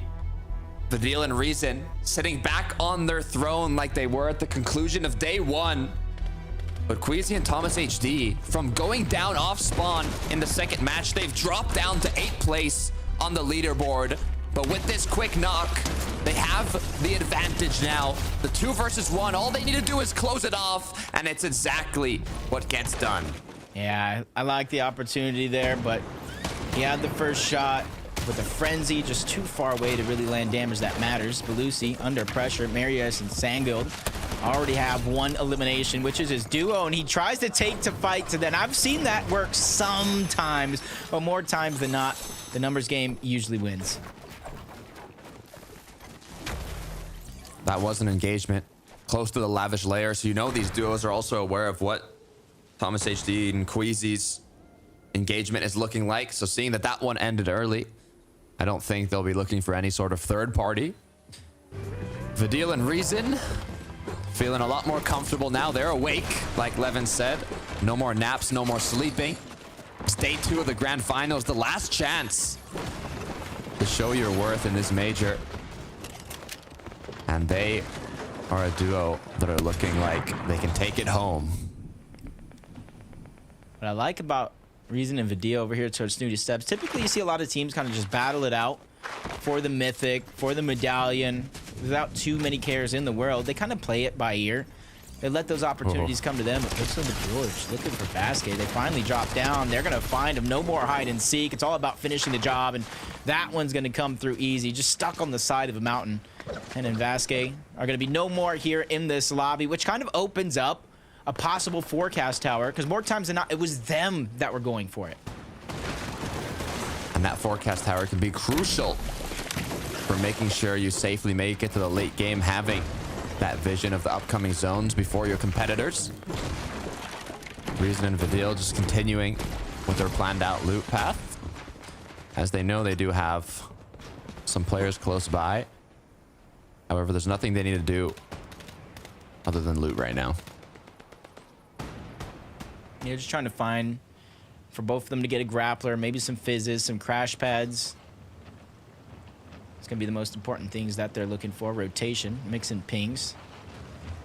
Almost looks like they're trying to cut off a loot path, hide on a chest. Marius and Sangil got to be careful. It's no longer just a trick coming out from Misha and Teeny. Everybody really taking note and trying to add some sort of that strategy to their game plan. Will it work, though? And they sense it. They sense something's up. Nothing's easy. They try to go ahead and 2v1 pings on the other side. Marius go ahead and adds a huge flank and a couple of shots. Going to allow his teammate Sangil to get out almost unscathed. It does not work, as Ping and Mixid from hiding now to on their knees, knocked down, using that sniper rifle to maximize damage. As the 2v1, Mixin now put into panic. He needs to make something happen in this duel. It's a nice first shot being fired. He's trying to finish it off. Back to back. Oh. Great attempt from Mixin. Unfortunately, the 2v1, Sangil really firing the defining shot to take him down, but he was putting in work, whittling down his opponents, chipping him down one shot at a time. Fortunately enough, he has to kind of watch the rest of this game out on the sidelines. Malabuka and Mustache. Fencing fields, you can see nobody else is really over in this location anymore. Everybody kind of disengaged on out, leaving Malabuka and Mustache all the time in the world to farm up, to loot up before they make their rotation on outward. And they've been having such a consistent FNCS, not just today, but multiple second places yesterday. Their team, I feel like, are in the running towards the top of that leaderboard. They have such a strong early game as well. Getting the vault every match, getting the medallion, the mythic AR. It's a huge benefit to the rest of their match, just like these forecast towers that Giraz and Cherry are going for. They might have even already gotten it. You can see the Elim on the board. Or they're just waiting for the NPCs to spawn still. Taking a look at the surrounding areas. Farming up, making sure they're staying efficient. They don't want to be put into place here, doing nothing. Either you could be farming, either you could be looking for tags. There's always something you want to do. And let's take a look at here at the, let's say, most aggressive forecast battle we've seen. But what's going on here, Jacob? I see Vico, I see Pink. I don't see any eliminations, and I don't see any Kiduo or Kiro. Yeah, it almost makes you wonder with how it's been going, trading off between the two. You can kind of see when Vico and Pink get there first, Kiro and Kudo, they either play it slow, they take high ground, or they disengage completely. But on the other way around, more times than not, Pink and Vico are ready to fight for it. So it does look like they were just there first to the punch and really kind of pushing teams out as they try to enter in to their line of sight. Even players trying to launch pad into the distance, becoming targets of Vico. We can see here, Kiduo is at the Grand Glacier with his duo partner. They are refarming, currently in 13th place on the leaderboard, right beside Vico and Pink at 15th. Everybody close in terms of points, though. You can see it's 218 for 17th, and I believe 228 all the way up to 13th. Just a couple eliminations separating them. As Diox and Cade now as well with 0 on the board will just continue getting themselves into a better position. Ooh. Nice find there. Fizz, floppers. A lot of this loot towards the shoreline does remain unlooted until a team like this rotates on pass, not really expecting to find much. It's usually a blessing in disguise. Flowberry Fizz coming on out. Say Diox and Cade. Their path currently is going to be cut off by Volko and Vortexers, which kind of separated, but not too far off to cause too many worries. They were able to get one of the forecast towers. Wax and Pixie looking like they're going to be able to get the other. And obviously the first one that we saw, Pink and Vico, they're going to have the third. Rotate continues now. Objective secured, loot secured. And after the forecast towers, now the engagements usually end up for those combat caches that will spawn at an equal distance between two teams. So if we start to see a lot more box fights, that is why. Taking a look at Pablo and his duo partner Bevies, who have been performing incredibly well here at the start of day 2. You can see up in 3rd place now. Merstash Malabuka 2nd, Vidil Recent up back on their throne in 1st. But all it takes is one big game, like we saw, to change up the leaderboard. And it almost makes me wonder if they're just able to stay alive as a full duo. As Mary just kind of misses the crash pad play, hits his head on the roof. Like, how good would Pablo and Bevies be on that leaderboard if they were able to play out those respective games together? Might have made a world of difference. It's always the what ifs, Jacob. It's always the what ifs. For candies and nuts, we'd all have a Merry Christmas. And a happy holidays. Marius and Sangild with 4 on the board. On the train tracks, this is, I believe, where the last game did end. As we look at Volko Vortexers, you said it yourself, Jacob. First victory royale in an FNCS finals yesterday. They've been getting to the late game, especially in the first match, but not yet able to secure another win. Uh-oh. Sapphire gets a knock on the Veno in the feed. And even gets the cleanup. That's not the best situation for them to be in, especially with a comeback opportunity. Now, I even saw Veno after one of those games talking about taking back control, just watch. You got to imagine, probably with a statement like that, maybe getting a little aggressive, because you know as well as I do, one of their biggest problems throughout this FNCS is how they're handling Surge in these set lobbies, which not necessarily been going their way, and they've been kind of having to really dig deep, put themselves into risky situations just to find that Surge. And I got to imagine that has to be another one.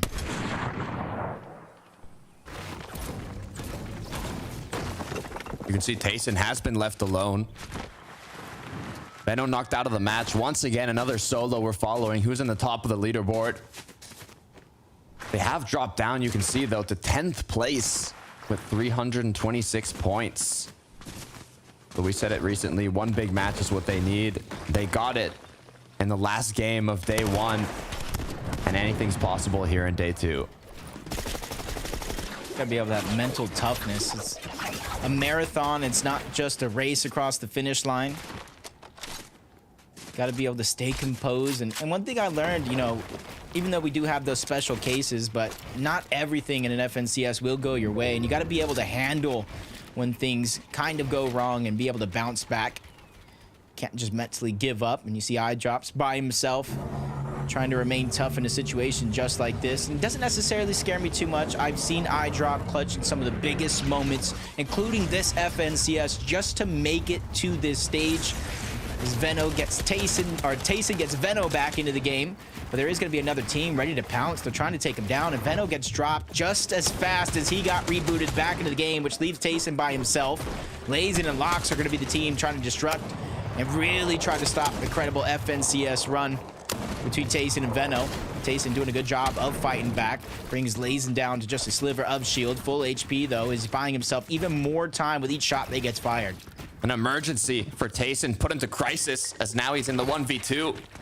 It looks like the opponents almost want to force out this engagement with the shots coming from Tayson. They look a little scared as they're not being completely aggressive here. Has the time to recuperate his shield with that Flowberry Fizz. Zone gets closer and closer now as there's just 22 seconds left. Grapple Blade will be put to good use. Eye Drop is going to be another player close by. So many things can go wrong here. Jog used the opportunity. He got the cheeky elimination on the Veno. Even though he doesn't get credit, he was able to not only loot it up, get just a couple more shots for his overall Storm Surge. Tayson sneaks in, grabs Veno's card, and is immediately trying to disengage on out and go for reboot attempt number 2. Eye Drop continuing to build behind him. He will be able to reuse this match, but Tayson, with shots like those, cracking Eye Drop. Is he going to force the fight from this? He is a solo. He could use a bit of extra loot, but he sees the duos close by. He cannot take a lot of time. It's either get in or get out. I think he's taking notice of that, and you can almost see the decision making in real time as he disengages on out. Shield isn't necessarily too much of a worry here for Tayson as long as he doesn't get chipped away at his HP. Finally, the disengage is going to come through. You know he has Veno's reboot card, and the goal is to get him back into the game. And after that, goal 2 is find some sort of a refresh because Tayson now doesn't look the most healthy in terms of materials. Now imagine when Veno comes back and they got to split it between them both. Definitely not going to be easy. Scary for Merstash. No shield, sliver of HP. Although Malapuka has built around the flag here, so it looks like they should be able to secure a bit of extra loot as the medallion gets split up, so they do not have to use those consumable heals so early on. They should be able to get some extra as well now. The question is, though, will these other duos close by apply pressure, or will they just keep refarming?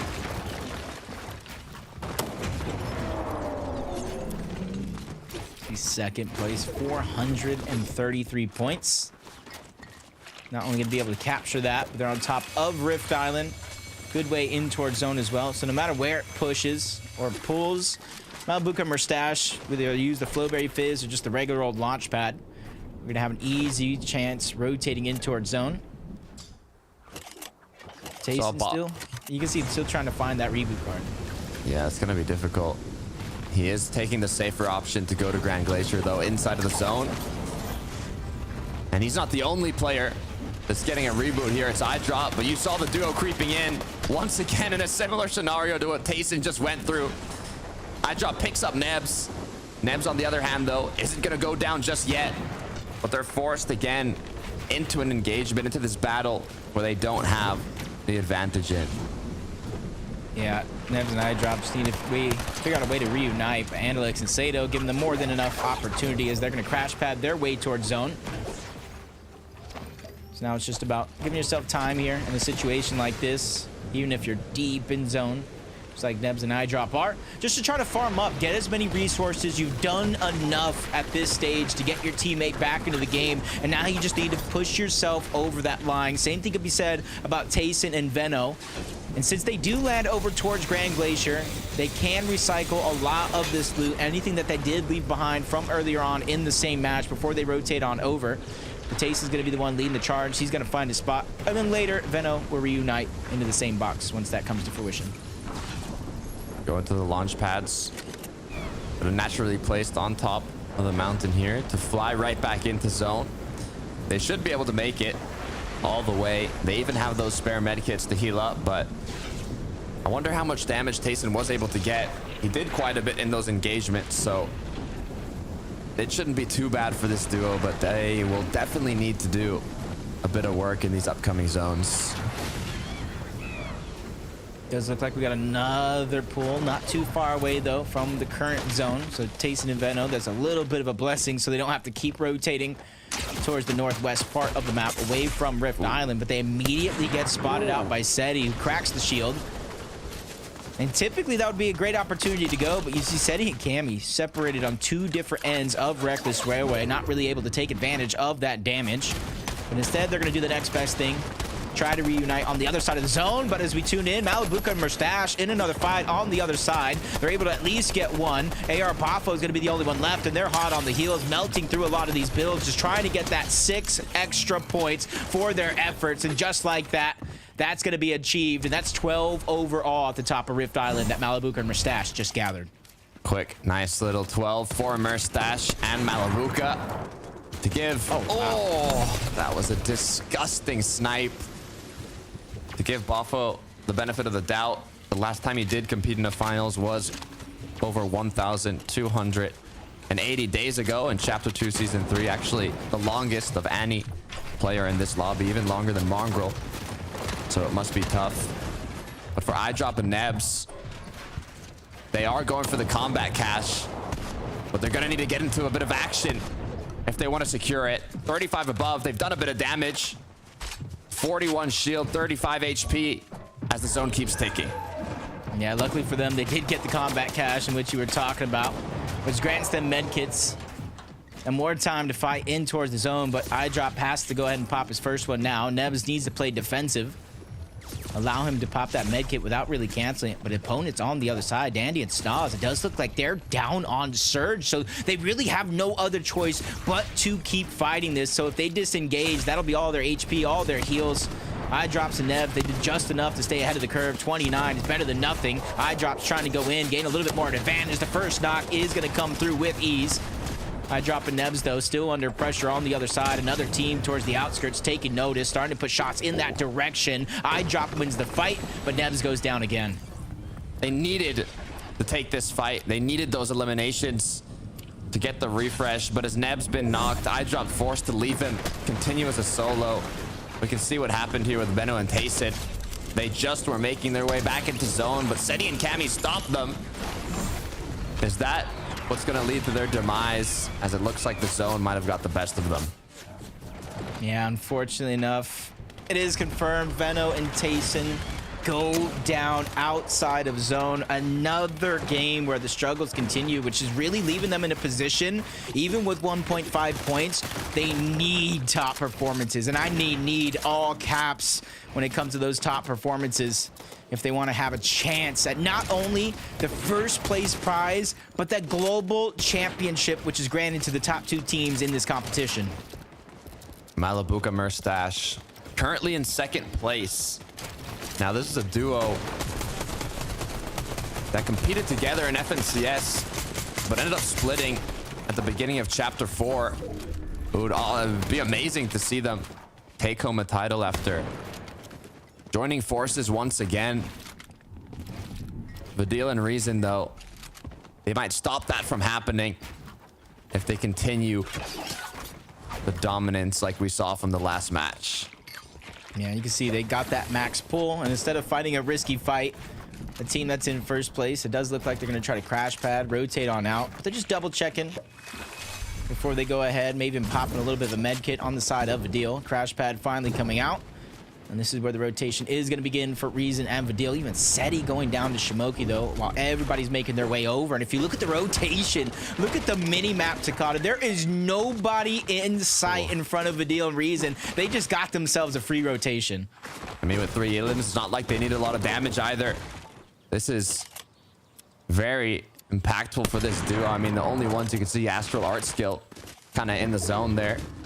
But they should just be able to almost walk in here. They might even wait a little bit so that the other duos begin their rotate and the focus gets onto them before using the crash pad here. They are going to pump the Flowberry, though. Crash pad's going to go down. They're going to take the rotate early and have the option to look back at the duos rotating in. You can even slide up this hill here. They might just be the most elevated duo as the quick scope comes through, unable to connect the headshot, but that's still a big tag. I was just laughing to myself momentarily. As soon as they got the crash pad off, you see that team just immediately close up their boxes. They don't want to be susceptible to any sort of sneaky plays, or even it's somebody trying to slide right in. That's Lunex and Monier, the ones who took a huge sniper shot from Reason. Really second guess any peaks coming through as we jump on board Pablo and Bevy. At one point or another today, Pablo had stolen the show, but with the hiccups in that last game, they get stolen right back by Reason and Vidil.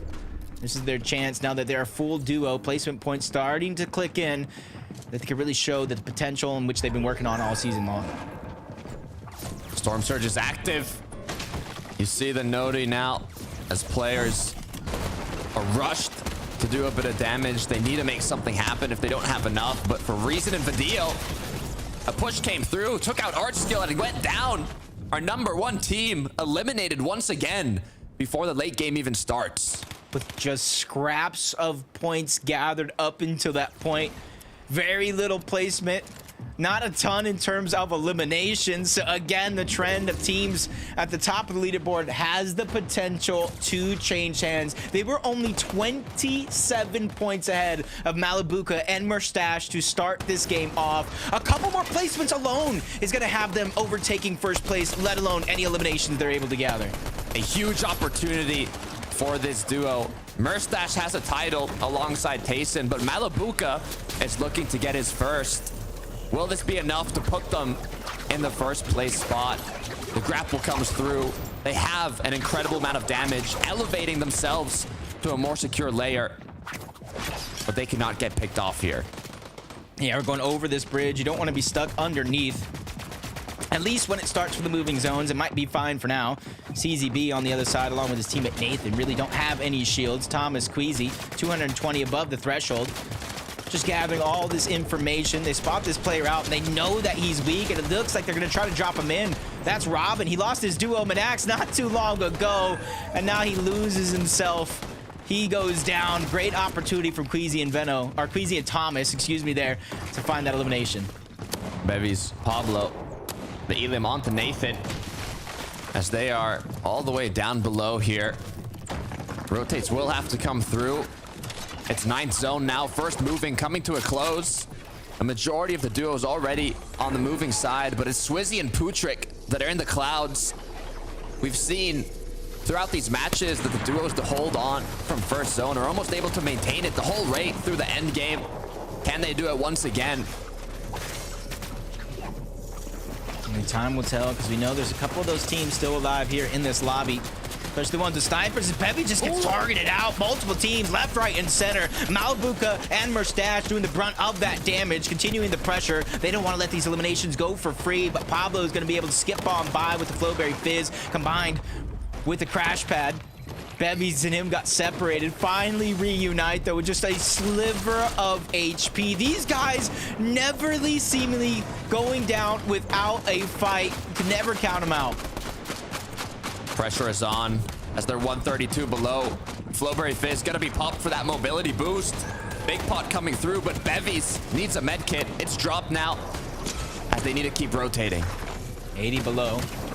Storm Surge going to begin to do damage for this team. They have to figure out where they're going to get the damage. 23, 40, 80, constantly ping-pong up and down the damage threshold. A couple of those heals are coming out. Only a couple more players do need to go down before Storm Surge does deactivate. Great play and example for that as Diox gets the target towards the backside. Damage has been dealt, but Storm Surge turns off. Pablo and Bevy still need some sort of a refresh to heal up, and Diox is going to be the one in their line of sights, hot on the heels, but he changes layers to try to get out. He's trying to plan a great escape here. Pablo needs to be the initiator here. He does have more HP and shield. His duo partner now needs to regroup. There we go. They're together. They're surviving zone, but with 0 builds to work with, they popped their last big pot, and they needed to make something happen. Yep, all they have left. Meanwhile, smooth sailing, Swizzy, Putrick still have to be careful, though, because I saw Thomas Queasy going up a few layers. Those are the ones who might take high ground, but Pablo gets dropped. Bevies gets taken down. Dexy with a 2v1. That's how you score 12 points in the late game. The back-to-back is Malibuca. Once again, left as a solo. 505 points on the board, looking to overtake the throne. 2 medkits in the inventory. He's gonna pop 1. He does have 28 builds. 2 options now. Go ahead with the materials or stay again in the zone. Another medkit. As Queasy and Thomas, they retook height. I knew it. The moment I saw them moving up a couple of those layers, they want to go ahead and try to close out this game. You have to be careful, though. We've seen them in this position before, yesterday to be exact, and they were taken down by a well-placed snipe shot. Thomas overstretching to get those opportunities. Will they make that same mistake? Marius and Sandguild, and this team, they already have a win today, and it was Sandguild's first win in an FNCS Finals lobby, and they're looking to mimic that here. Not only that, 8 eliminations. They want double digits. They're hungry for more. Just 8 duos up as Astral gets taken down. Double edit comes through. It's Pink. It's Vico as Marius continues taking shots. He's just one more away from getting the knock on Pink, and he gets it. Both players still up. They continue from low ground. That was a big find to keep themselves moving forward. 9 eliminations, almost into the double digits, but you have to go against the kings of Lavish Layer, Thomas and Queasy. As he drops in, he finds out Pixie on the hunt for another. Pink and Vico are now fully out of lobby as Vico gets taken down. Thomas continues to drop down, but it's not enough. He finally meets his maker. Marius and Sangil take him out, and they're trying to go for their second VR of the day as they inch themselves into the final 4. Can they do it? It's Queasy up top. He has a med kit. The question is, how many? Sangil now forced to play in the zone. Marius looking to cause disruption. It's Sangil that has one more med kit. And Queasy up above, continuing with the heal off. Yeah, Sapphire's there as well. Basically a solo FNCS for this endgame, all coming down to a heal off. Queasy grapple blades to the front side of the zone. Can only imagine what he found. Sangil now has to go on the hunt. The last of his heals are going to be used. Only a few seconds left, but he finds another med kit. No chance to use it. Queasy and Thomas take the game. That is a massive win for this duo. They were dropped down to 8th place from going off spawn to now securing the victory royale and bumping themselves right back to where they came from. Playing their roles to perfection. Thomas dropping down, causing so much chaos, so much commotion to find those eliminations and pick up opportunities for Queasy to go unscathed on that high ground. Even with him starting the heal off before zone fully closed, they did more than enough damage and found more than enough heals to make this game look easy. Queasy looking to secure his 4th FNCS title. Thomas HD trying to get his 1st. The most consistent player yet to take home an FNCS. You know they want it more than ever. It's going to be the greatest chance. There was kind of the final moments. Grapple blading to the front side of the zone. Almost even threading the needle in terms of when he popped it. You saw him go down to about 16 or so HP. But once again, Thomas and Queasy really rise up, and something we noticed throughout game 1, throughout game 2, first place, the teams at the top of the leaderboard are falling rather early, so another chance for a team to take over first place. But have they done enough? Frankie, Levin, Mini, let us know. Thank you very much, boys. I'm so excited to see the leaderboard yet again for this one. Queasy is no stranger to a victory royale in a major final. He's no stranger to winning a major. However, Thomas, on the other hand, has narrowly missed out in the past, but now they are one step closer to flying towards that Axe of Champions mini minor. And actually, Queasy got a bit lucky at the end because he found a magical med kit and it netted them the top spot. Yeah, he did. This is just classic Queasy gameplay, of course, taking that high. We saw Putrick and Swizzy, it was all the way up on top, and we thought, you know what, this could be a good game for these guys. I haven't seen too much from them, but yeah, Thomas HD had other ideas with this. Look at that. One snipe, chops it out, and then thinks, you know what, I'm going to go for it again, and hits it again because his name is Thomas HD. That's what this guy can do. Unbelievable stuff. And then just to have that ability, the green light to go up to height and then say, right, Queasy, you take over. What do we do? How do we win this? I mean, that double snipe is just ridiculous. Like, that might be one of the best things I've seen in a long, long time in an FNCS to take high.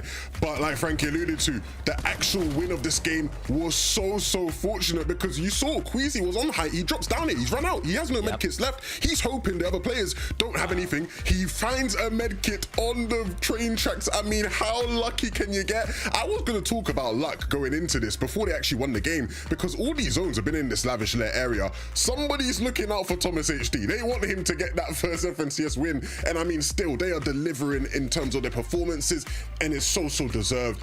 Again, last year, he was playing in Manabuka. They had the chance to win it. They came second place by 1 point. Not one elimination, not 1 point was the difference. So hopefully they can get to first place and hold on and win that first FNCS for Thomas HD. It would be so deserved. It really would be. Can I just give a quick shout out to Nicholas and Oliver, who are Thomas HD's biggest fans. We had the honor of meeting these two back at the Global Championship, and I have a feeling they're going to be watching right now and eating a celebratory hot dog. So Nicholas and Oliver, if you're watching your boy Thomas HD, I hope you're enjoying the show, and fingers crossed for your favorite player. Let's take a look at the leaderboard and find out where we are, because that was an incredible performance from Thomas and Malabuka. But Sangild and Marius, the eliminations, the names they were taking in that endgame mini minor left me breathless. Yeah, incredible stuff from that duo. I think it was 11 eliminations they had there right at the end. And to do that on the big stage in the grand finals for a duo that we don't get to talk about too much as top tier names is absolutely incredible, right? They're not nervous at all. They're bringing the heat right now. And that's the reason why they've just moved up 6 places on that leaderboard. You just alluded to it there as well, Evan. The zones. They've been 3 zones in pretty much the exact same place. So for those guys, they're taking very much advantage of that. They're taking the most amount of advantage of that, it seems like, because they drop very, very close to that. For someone like Queasy and Thomas, those guys are contested off spawn, right? They've only had 2 chances to actually make it to that end game. So to see those guys really making the most and grasping as many points as they can when the zone's in their favor is really nice from them. Yeah, nah, again, big ups to Danish Fortnite right now. They got, what, 3 teams in the top 5. Obviously, they won that first place slot, and shout out to the first place team, Malabuka Mustache, breaking 500 points now. They are the ones in the lead, and the way they're playing, they might not let go of it. It was a fantastic performance by these guys. And I wonder if they can hold on. They still haven't got themselves that elusive victory royale, but consistency is king in this format. And it's so impressive to see that between this duo, there's always one of them that's playing for the end game, and there's always another one of them who is picking up the eliminations. And honestly, it feels like it can be either name mini minor. It's not actually consistent from game to game, but what is consistent is that they will have at least 4 elims as they head into the end game. Yeah, these are the fragging goats, it seems like, on the region. Everyone always used to talk about Malabuka. Yesterday, Mustache led the way on damage dealt. Let's see if he can do it again today. Let's see, as we only have a few more games left, and we're going into double digits, fellas. It's game number 10 with Jacob PR and Takata. This is where the stage is set for the last moments of Major 1, Jacob. It's the last chance to kind of set yourself up for that final match of the day. What are they going to change up? I mean, honestly, a couple of these teams need to change up how aggressive they're getting early, and then some other ones about how passive they're playing early. Some teams going for Surge. We saw it a few times already, and other teams just trying to out-heal Surge. And with these new changes, it's not the easiest thing. In some of these zones, we need 10, we need 15 players to go down. And even if you have the resources to out-heal it, it leaves you nothing left once it does turn off. I mean, we have duos like Thomas HD and Queasy who have engagements right off the start, getting contested at their drop spot. But you have duos like Malabuka Mustache who have a vault to themselves, medallion to themselves, mythic loot. The battle bus is ready. Let's get into it. Will anything change here in game 10? It's going to be our 4th game of the day, and already you're seeing Queasy, Thomas, nothing changing here. Business as usual between the two. And it does look like Queasy Thomas have that elevation that we're always talking about. Cringe gets spotted out. Thomas being so patient, even though he has the ability with the hammer pump to go ahead and land a one-shot. He's making sure to use the teamwork to really make this dream work. He got the benefit of getting a shotgun off the start, which can be crucial to coming out on top, but the issue is now, as the time keeps going, the clock keeps ticking, both teams are going to keep looting, and it looks like it isn't going to be an instant brawl. Not just yet. What we've seen so far, I think Crimson Nodge playing just a little bit more careful than they have before. Queasy Thomas, they've never been one unless they have a huge advantage right out of the gates to really chase after any of these eliminations, especially towards Lavish Layer, where there's so many places to hide, around corners, behind doors, even behind some boxes and chairs. As we tune in to Marius already down right out of the gates. Sangild going to be by himself, and they are playing so well today. Almost getting double-digit eliminations in that last game. Thomas HD now in the action as he knocks down one. Engagement has commenced. Upper hand for Queasy and Thomas HD. Is it going to be enough to finish it off? It is. Nice 2 elims now. 12 points to bump them up. Currently, they were 3rd place going into this match, just 7 points below Reason and Vidil. So with these 12 points, they're already going to be in 2nd. Already we're seeing positions change, and that's exactly how the fight started. Crimson Odds trying to work their way up. Thomas, Queasy already having that advantage. In the end, the fight just as quick as it starts. But from one side of the map to the other, Snooty Steps, rather calm. His Reason does look like he's already stuck as a solo. And this might change the way you think. It might change the way you play if you're someone like Reason, especially with its 1.5 points. Placement is everything for him in this situation. Once again, Mally Murstache picking up the medallion and mythic loot here. Now shortly going to go towards the vault. There are duos in fencing fields, but they're not exactly fighting each other off the start. They're focused more on looting up and continuing the rest of their path. They have this planned down to the second from the amount of times they've done it. What the farm on the rotate, how to maximize how long it takes. Ping Mixin now as well, already outside of their original drop spot, being chased down almost, it seems, by a duo on a ridge. Shots still going through, even though that's not a ton. That team is getting the shots. It's just allowing them a little bit more flexibility and freedom as the game does progress, especially if they're still able to find surge shots, even if it's not just on Mixin and pings. As they are looking around all other directions, they have the elevation advantage in a position like that. As Sandguild now under pressure once more. He was left alone as a solo. Mishatini trying to go ahead and the run of a team that's just been so dominant throughout the past couple of games, and he's doing everything he can to try to just disengage, but he's going a little bit too quick for himself. And this is where Misha and Tini, they're just going to continuously chase this one down. This is 6 points. This is a player that's ahead of them on the leaderboard that they don't have to worry about for the remainder of this game. Looking to plan his escape route. Does have that grapple blade in hand, giving him the advantage, as I believe his opponents do not. So they'll take shots from afar, but they're not going to be able to chase Sandguild as quickly as he's able to escape.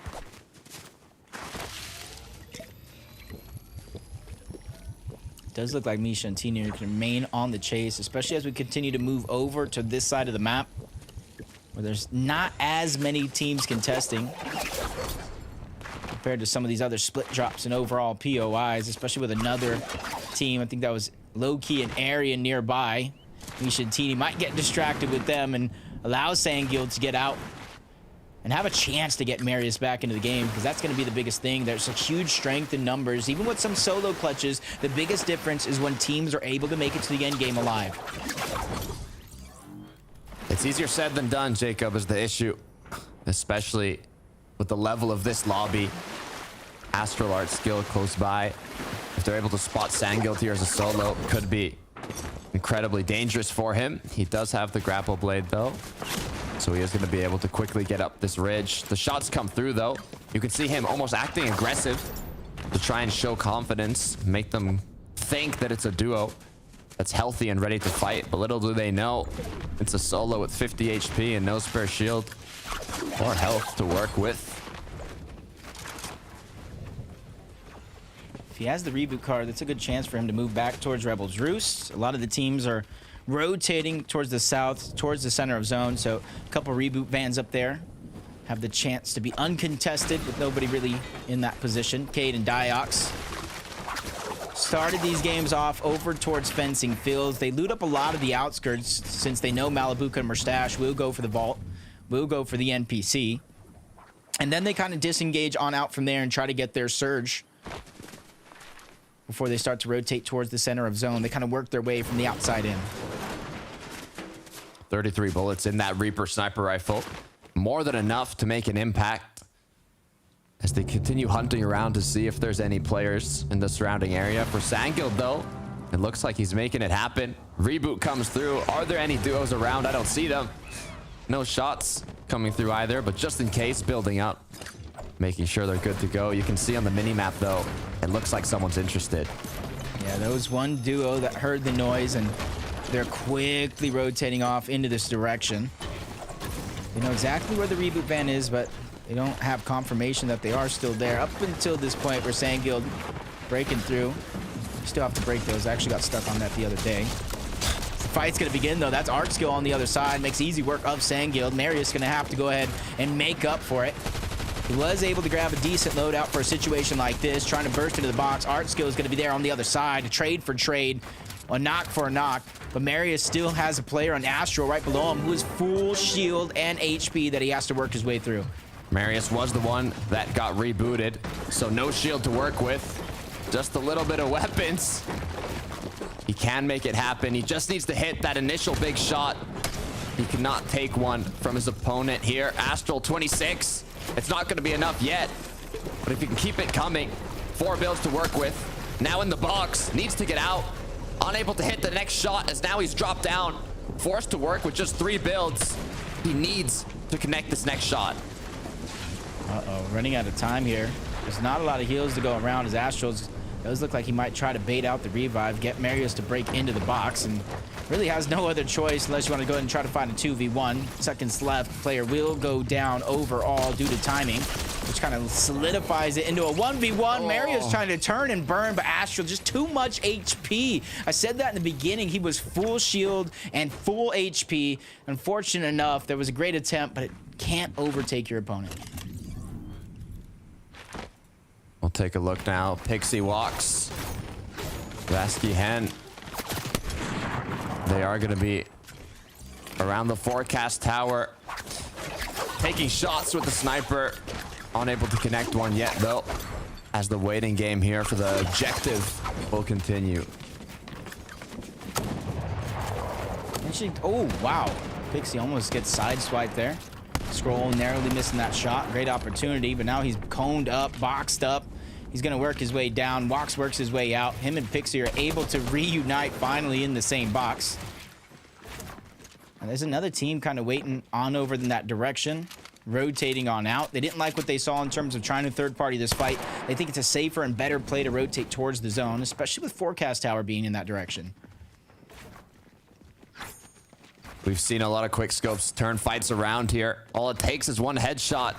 The sniper rifle isn't just effective from afar. It's effective from close range. Say one of the best weapons to turn fights around. Tayson Benno looking to see if they can climb back up. Second half of the day, they dominated. As Mixon is going to be the one that goes down. That's one on the board for Benno now, but the pressure from the teams in the surrounding areas will continue as they're going to re-loot what they got from this elimination. This is typically a chance too, if a team is fighting for Forecast Tower over on that side, for them not necessarily to go in, get aggressive with the point getting eliminations. No, not that, but more so to try to keep getting surge, taking advantage of teams. Kiro and Kudo kind of hiding nearby. Don't want to really take that risk. Got to imagine Forecast Tower saw it in the distance, already boxed up. Queasy Thomas with their early game eliminations. They're feeling comfortable sitting on top of Lavish Layer. And with the zone rotating towards the north, they're just hoping that all those teams that landed towards the north, whether on the east or the west side, use Lavish Layer as a way to rotate through. And that's how they're hoping to find their surge.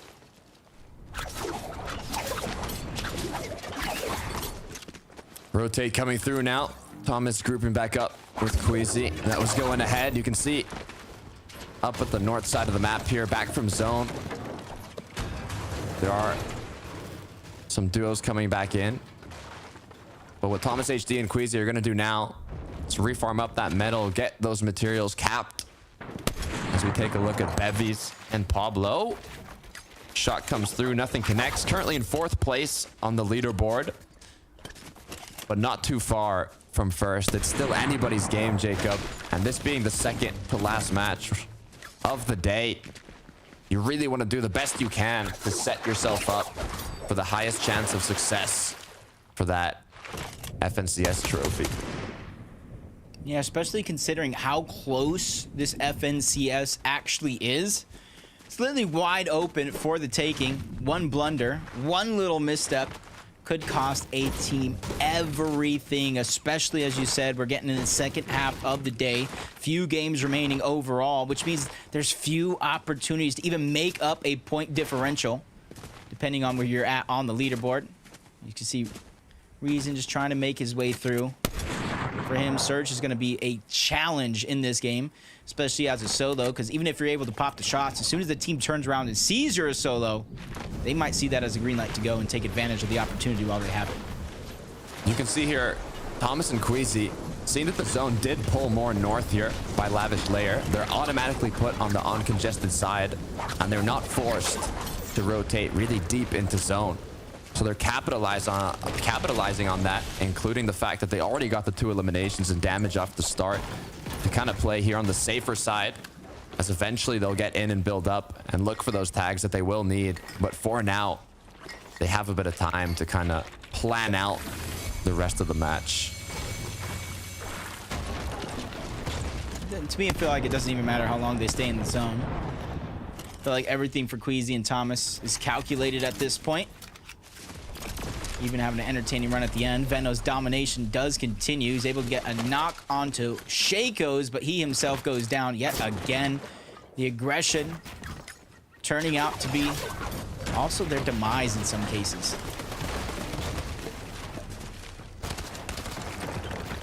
Does look like Queasy's getting pushed. Yeah. In a tough situation here. 487 points on the board. 43 builds to work with. He does have those 3 medkits if he would like to stay in zone longer, but forced into this engagement. He really needs to show his dominance. Hey, he's doing a good job fighting back, especially with numbers massively against him. One's gonna go down, but unfortunately, he's just all by himself in the numbers game. The 2v1 is just too strong for him to overtake, but you gotta give him credit being able to not only fight back, but at least get a knock onto one of the 2 players. Giraz, Chari. Ruined Reels. A lot of duos here in the area. They will be taking pop shots at each other. Good news for this duo is they're elevated enough to look for those shots on the players rotating in. Diox Cade. A little more close quarters engagement here. Debule Pixel are going to be the players close by. Cade is just a sliver of shield just left, so they're gonna have to reunite, figure out what order they want to use everything in. They do have minis. They have, I do believe, big pots or maybe a Flowberry Fizz as well, just to kind of get the last remaining of the shields. But there's still a lot of teams littered in and around fencing fields. So you have to be careful to not overstay your welcome or leave at the wrong time. And even more coming in, you see Andalex and Sato in the distance, Cam Musetti and the hill outside of fencing fields. With the zone pushing in this direction, it is going to become the congested side of the map. You can see Murstache, sniper in hand, looking around for an opening. Pixel, Debule, most likely doing a similar thing here, as there are just a few duos in the surrounding area. 4th zone will come to a close now. 5th will appear. It's up north. They gotta go. Good news for Queasy and Thomas HD. A little bit of worse news for the duos here down south. This is where zone's going to push teams further and further away from Rift Island. See Voco, Vortex just almost in the center of the zone overall. Have plenty of options. The team's even rotating, riding the train. But when you're going to get off it, though, that's going to be the biggest thing. And they're even capturing it just to get even more loot. It's Hen. That's Vasquez. I do believe they were kind of pushed off their forecast tower maybe this time around.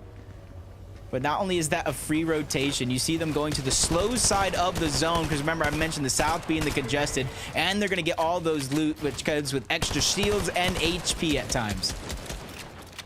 Eco and Pink up against Volko Vortexers. Both duos quite centered in the zone here. They shouldn't have to make much of a rotate at all, but as you can see, the damage required for Surge will continue increasing. You can hear that noise. It's a panic for a lot of players in the lobby, just like Wheat and Shimoki. We're 164 below. They see the rift close by, but what they're more interested in are those shots onto Pablo, are those shots on the players. We're contesting the Rift Island. You can see an engagement happening up above.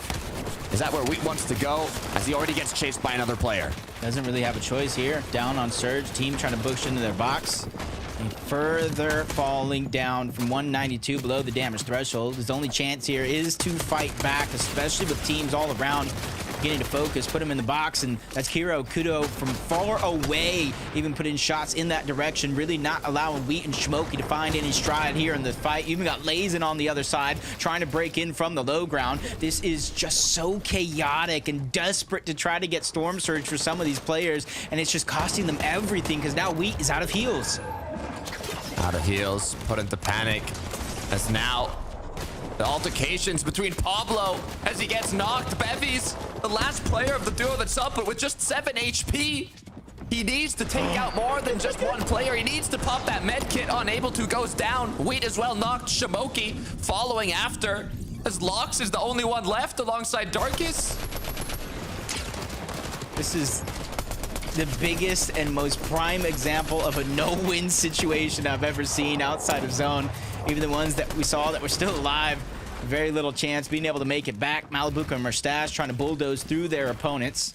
Storm Surge is important. 523 points, though. They have taken back first place, trying to claim it as their own. Right history for Malibuca. First FNCS title up for grabs here today. Medkits being popped, big pots being split.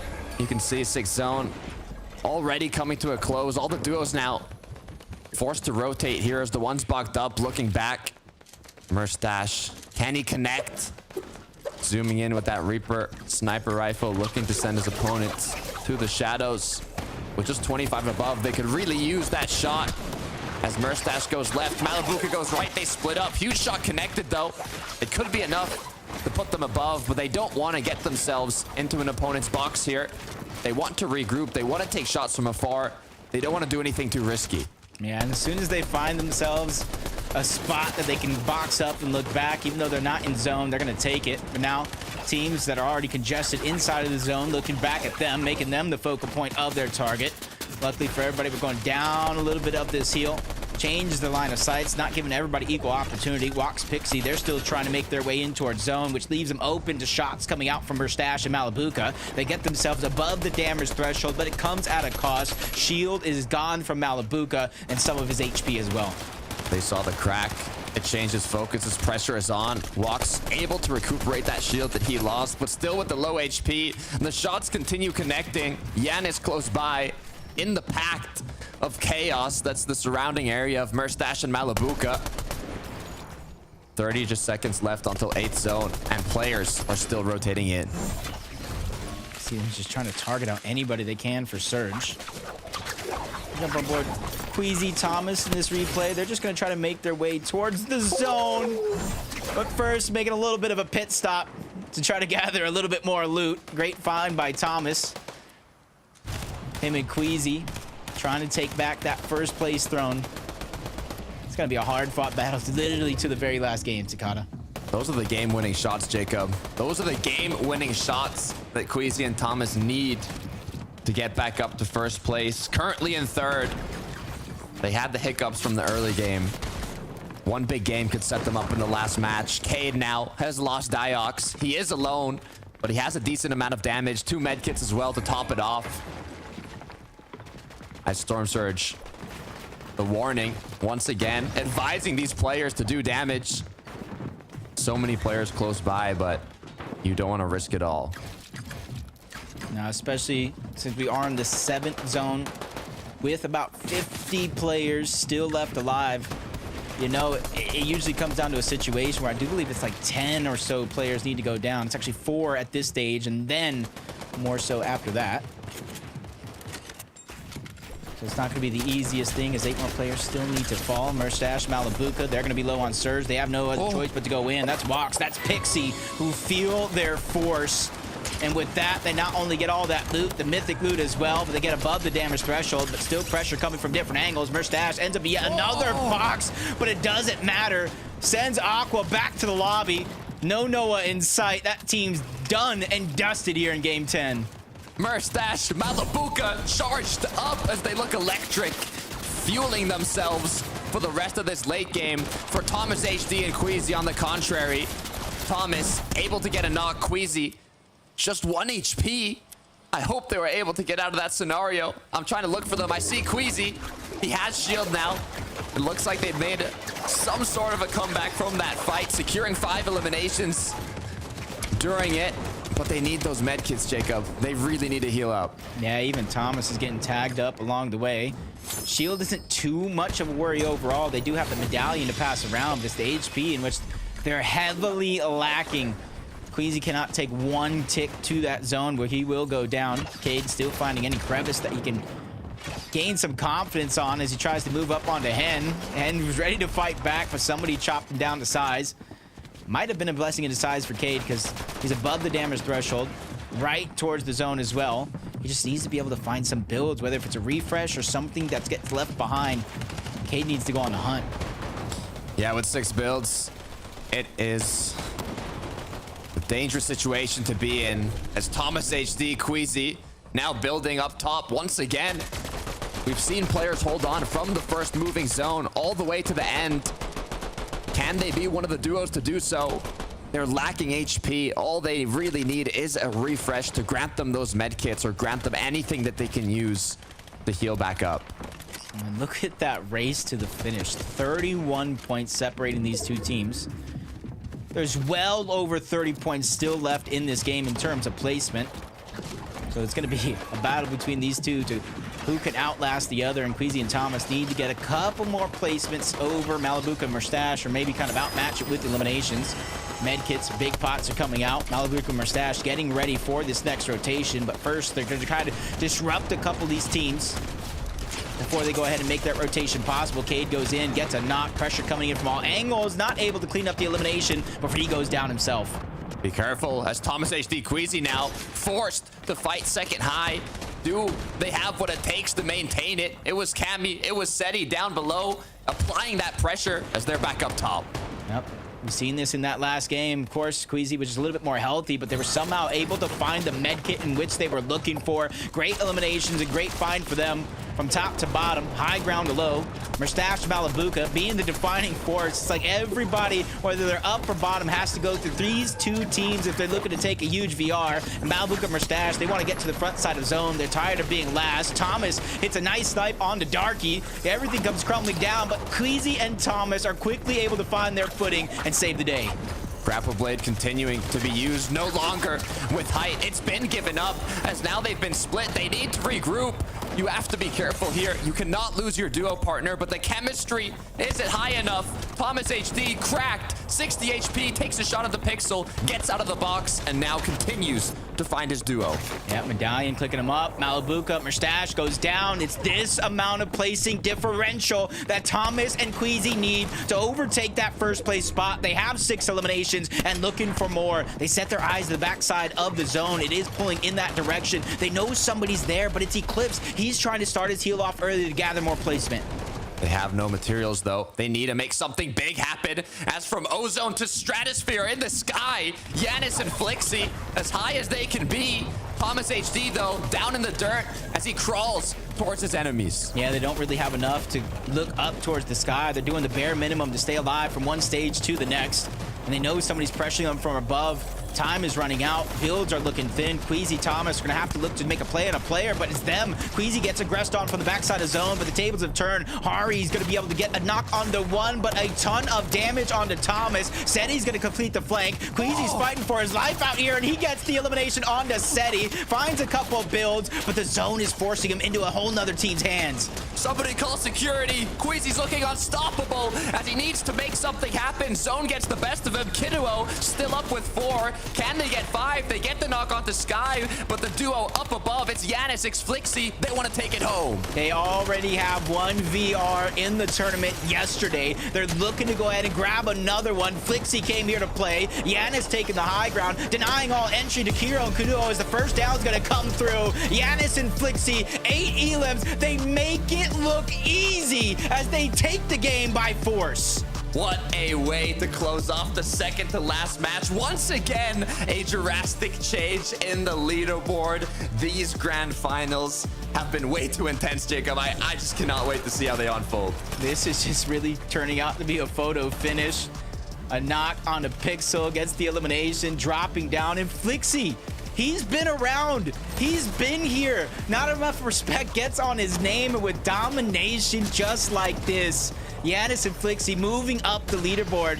Hey, this could be his first FNCS championship. Look, Giannis was actually duoed up with Fadil when Fadil secured his first ever and only FNCS title.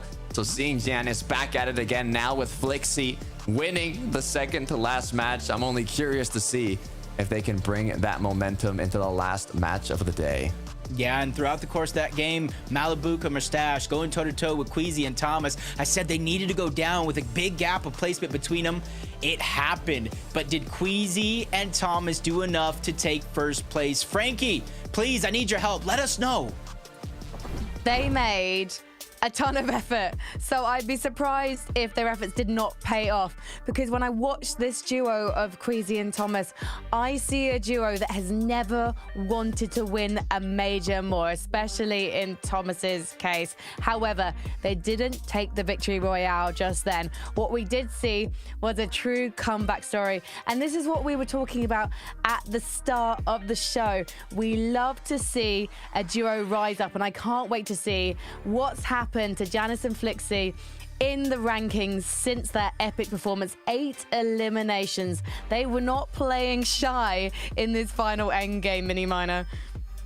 Yeah, they weren't. And this is exactly what we've seen from this duo in the past. The past season has been a height-dominant season for them when it comes to finding success. If they're going to find success, it always seems to come from that high ground position. And again, we've seen it. We've seen a bit of a rocky road for them today and towards the latter end of yesterday as well. So it's nice to see them sort of rekindling some of the success they had yesterday. I think it was game number 2. They got a victory in a very similar manner as well. So this is a team that I spoke very highly of at the beginning of the weekend. And it's nice to see them coming back to that now, because it seems like they maybe lost their heads a little bit at the beginning of the day, but they've got them back now.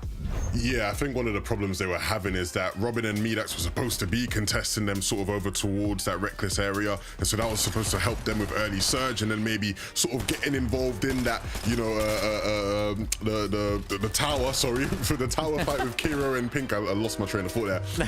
But a bit more passively. I think with Robin and Medax leaving Reckless, they had to get a bit more involved in that fight, which hasn't quite gone their way. And now this, you know, time round, they're sort of finding their feet again. And again, this isn't a team that people expected to have to rise, right? They were supposed to just be a team up contending, and so now with that game, it does put them back into at least like a top 10 probably area where they can start to maybe find a bit more rhythm.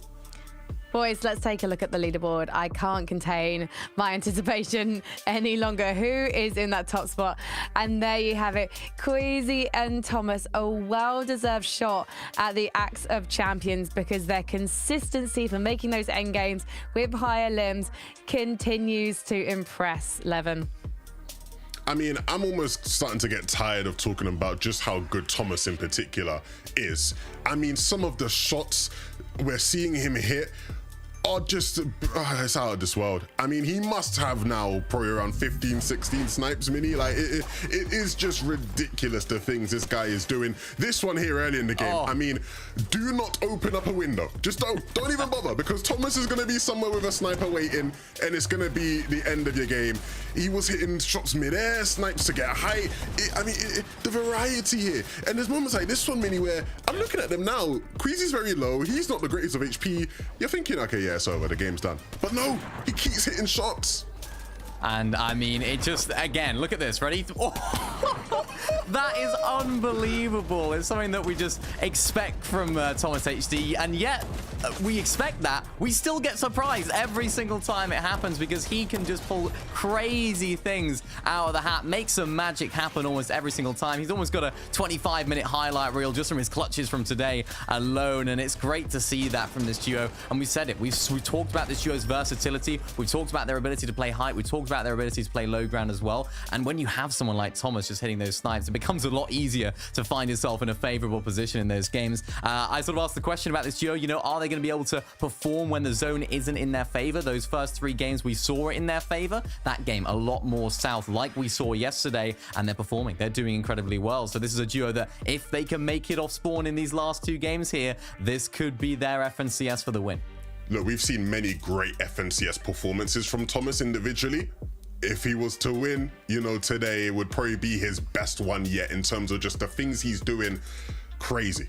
Absolutely crazy. I do love that he is fighting his ex-duo, though, Malabuka, for that top spot. And Mustache and Malabuka have been another revelation for me, because this is a duo that has actually formed before back in Chapter 3. They went their separate ways. Not exactly sure why, because the way they're playing together now is magic, Minnie. It absolutely is, yeah. And it's nice to see these guys again continuing that consistency, despite that Malabuka hasn't had that FNCS win yet. They're not getting ahead of themselves. They're making sure to stick to their game. This game, though, unfortunately for them, wasn't quite as good as we've seen from them. I think it was around a 14th position where they ended up placing here. And it just turned into a little bit of a mess in this current situation. You can see them on the screen. Everything was going a little bit wrong for them at those mid-ground layers, which is kind of contrary to what we've seen from them throughout the day. They've been very, very consistent. So for these guys, I don't doubt that they'll still be in the running for the first place. It's just whether they need to have one of their massive games like we know them for in the past. Well, I mean, they better be in the running, because otherwise Thomas and Creasy are going to walk away with it. Like the point differential between them and everyone else is really starting to be a big gap. So, you know, if you aren't a fan of Thomas, which I'd be surprised if you aren't, but if you're not, you're going to be rooting for Malabuka and Mustache right now, because they are the ones that could be the team that takes it away. And so it looks like, regardless, we're going to see a new champion, someone who's never had it before. And I think on both sides, whether it's Malabuka, whether it's Thomas, it is very, very deserving. And it's just so fascinating how we have a repeat, Frankie, right, of last year, where it was like, last year it was the battle between Malabuka and Mustache, who was going to get it first. This time now it's the battle between Thomas and Malabuka. Again, who's going to be the one to get their first FNCS? It's just crazy. Well, the soldiers are lining up on the battlefield and war is about to commence. We only have 2 more games left, gents. So let's head over to our casters, Takata and Jacob PR, for game number 11. Let me tell you something real quick, Takata. Those who don't learn from their mistakes are doomed to repeat them. And this being kind of a 2-horse race towards the end, Malabuka made that mistake. He went down. He lost by mere points in Major 1 of last year. Do you think this is his road to redemption? Look, I don't know if I even want to answer your question. I mean, what a way to enter the last match. You said it yourself. Malabuka hasn't yet won an FNCS, but you also have Thomas HD on the other hand. Might be one of the most deserving players who has yet to take home a title. The battle bus is ready. Last game of the day. Let's get into it.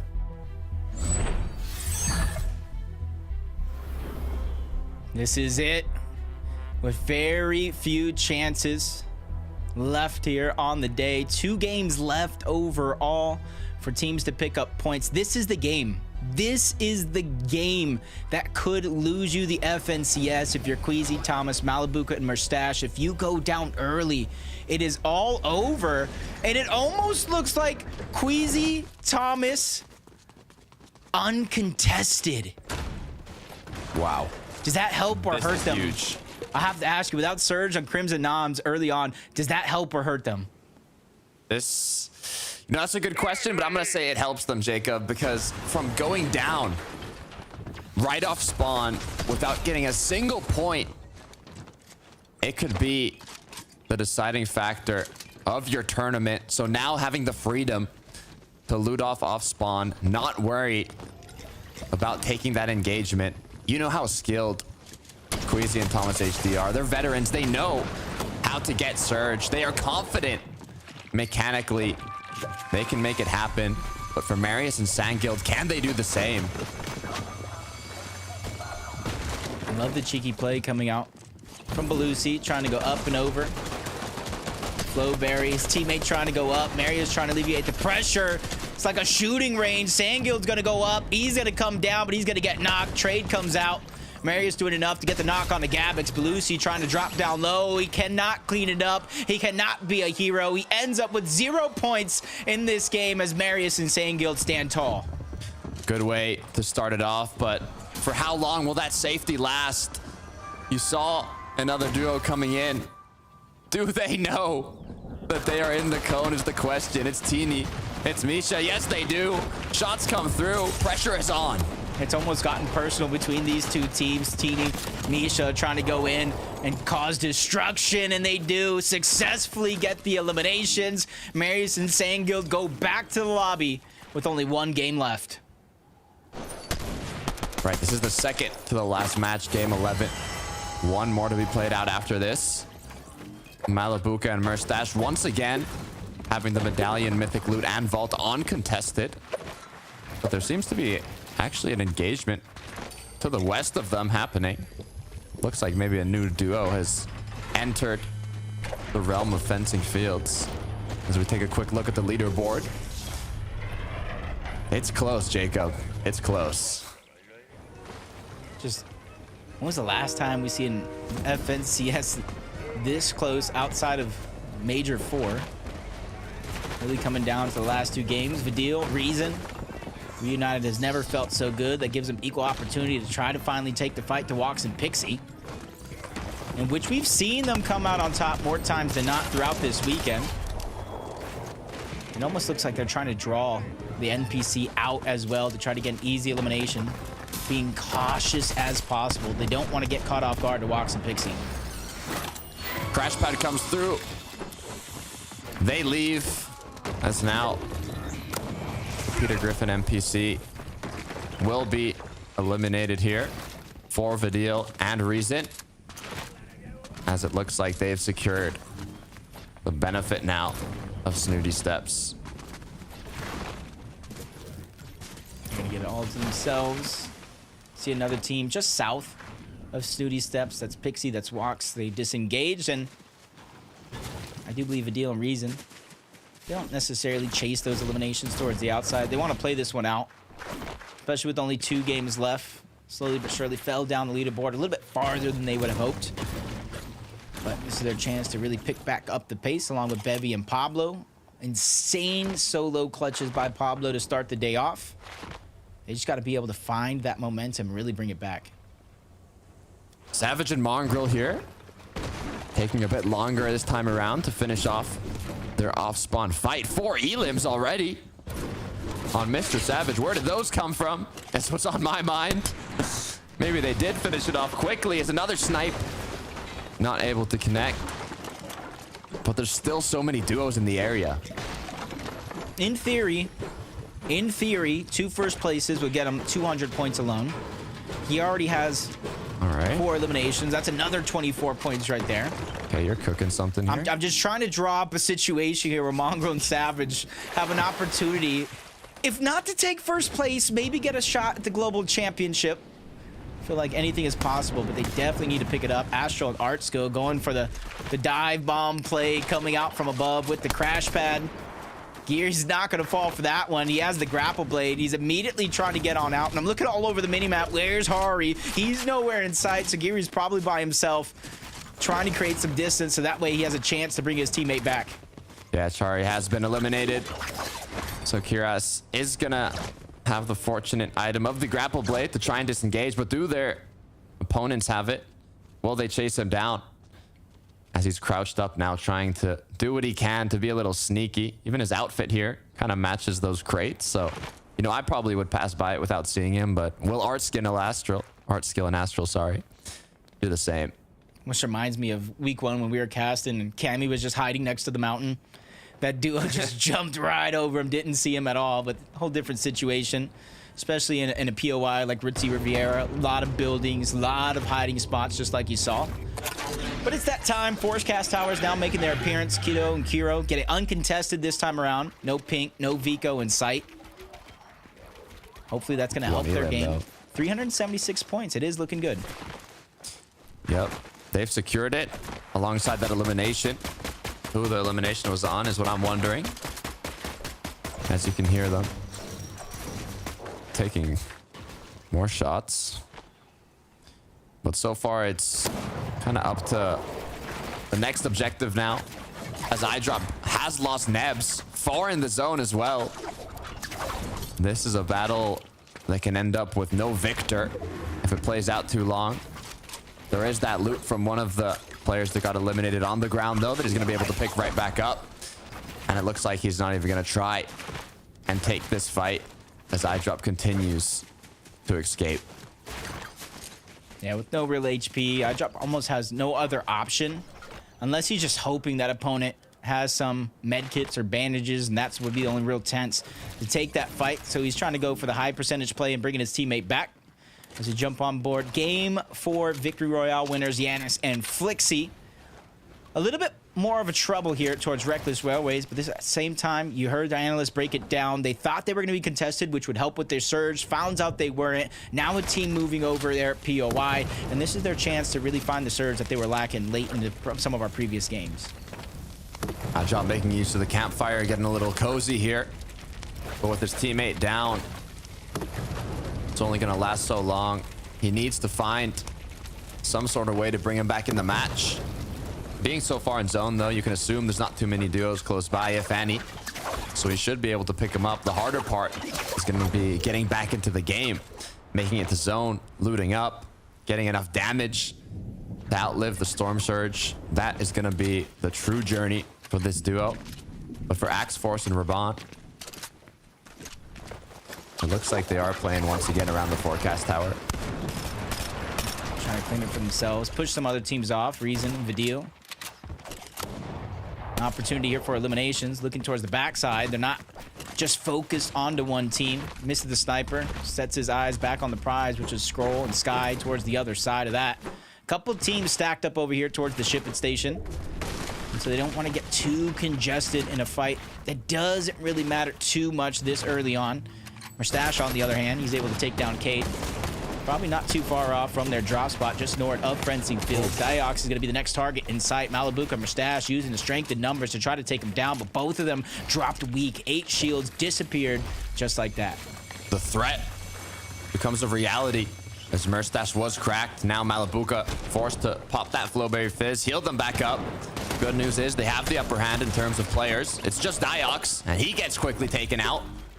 Now they've picked up those extra eliminations, those extra points, and continue on. Yeah, it's important because throughout that last game, we saw them kind of forced to interact because of Surge. As Cade left himself just a little too open with the snipers in the game. All they need is just a crack, a crevice to sneak those shots in. And there goes it happening yet again. We got Venno, we got Thomas, and now we have Mustache just lighting things up with the sniper. You can see how beneficial it can be to carry a sniper, especially if you can hit your shots. It can truly turn around your tournament. Malibuka and Mustache now, with a good amount of damage, will just continue getting the best position they possibly can. And it looks like based on this structure, this tower, this castle almost, that Thomas HD and Queasy have built on the roof of Lavish Lair, you can only assume that they pulled zone, which is correct there. Issue is, though, you said it, Jacob, they weren't contested this time around, so they haven't got that initial damage from the duo that landed around them. They will have to get tags on the players rotating through, and right now the only option for that is Mr. Savage and Mongrel.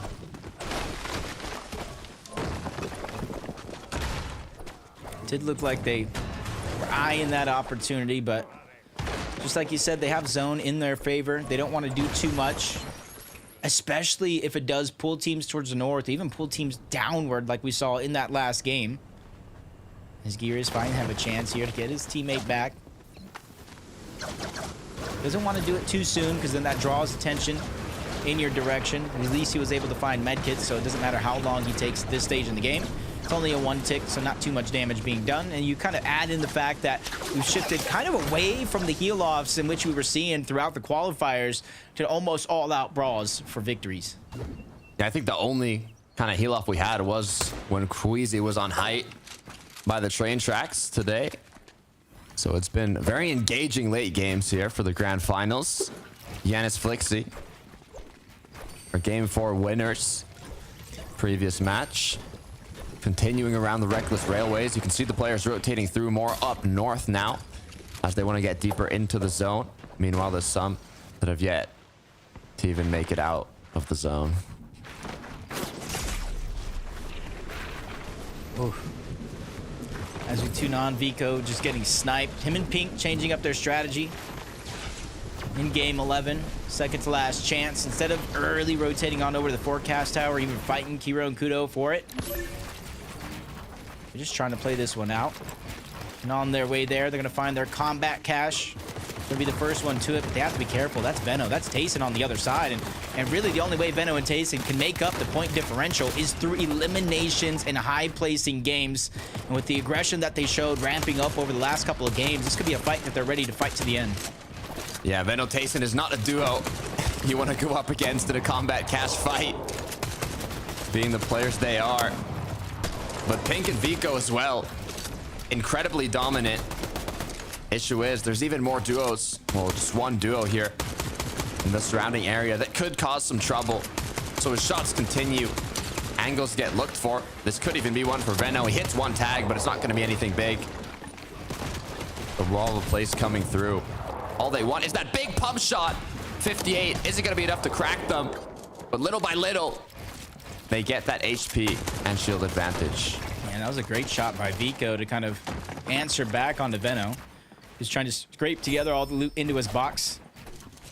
Not much left. I do see a med kit, but everybody here in the situation is about full HP, except for Pink, who's going to disengage out of this fight. Doesn't want to overstay, even though they're the first one to the cache. Veno Tayson immediately interrupting that. And in the distance, Kiro and Kuruo are attempting to third party this. Now it's just going to become them and Veno and Tayson, and it's up to them if they want to try to pounce on top of this while they have the opportunity to do so.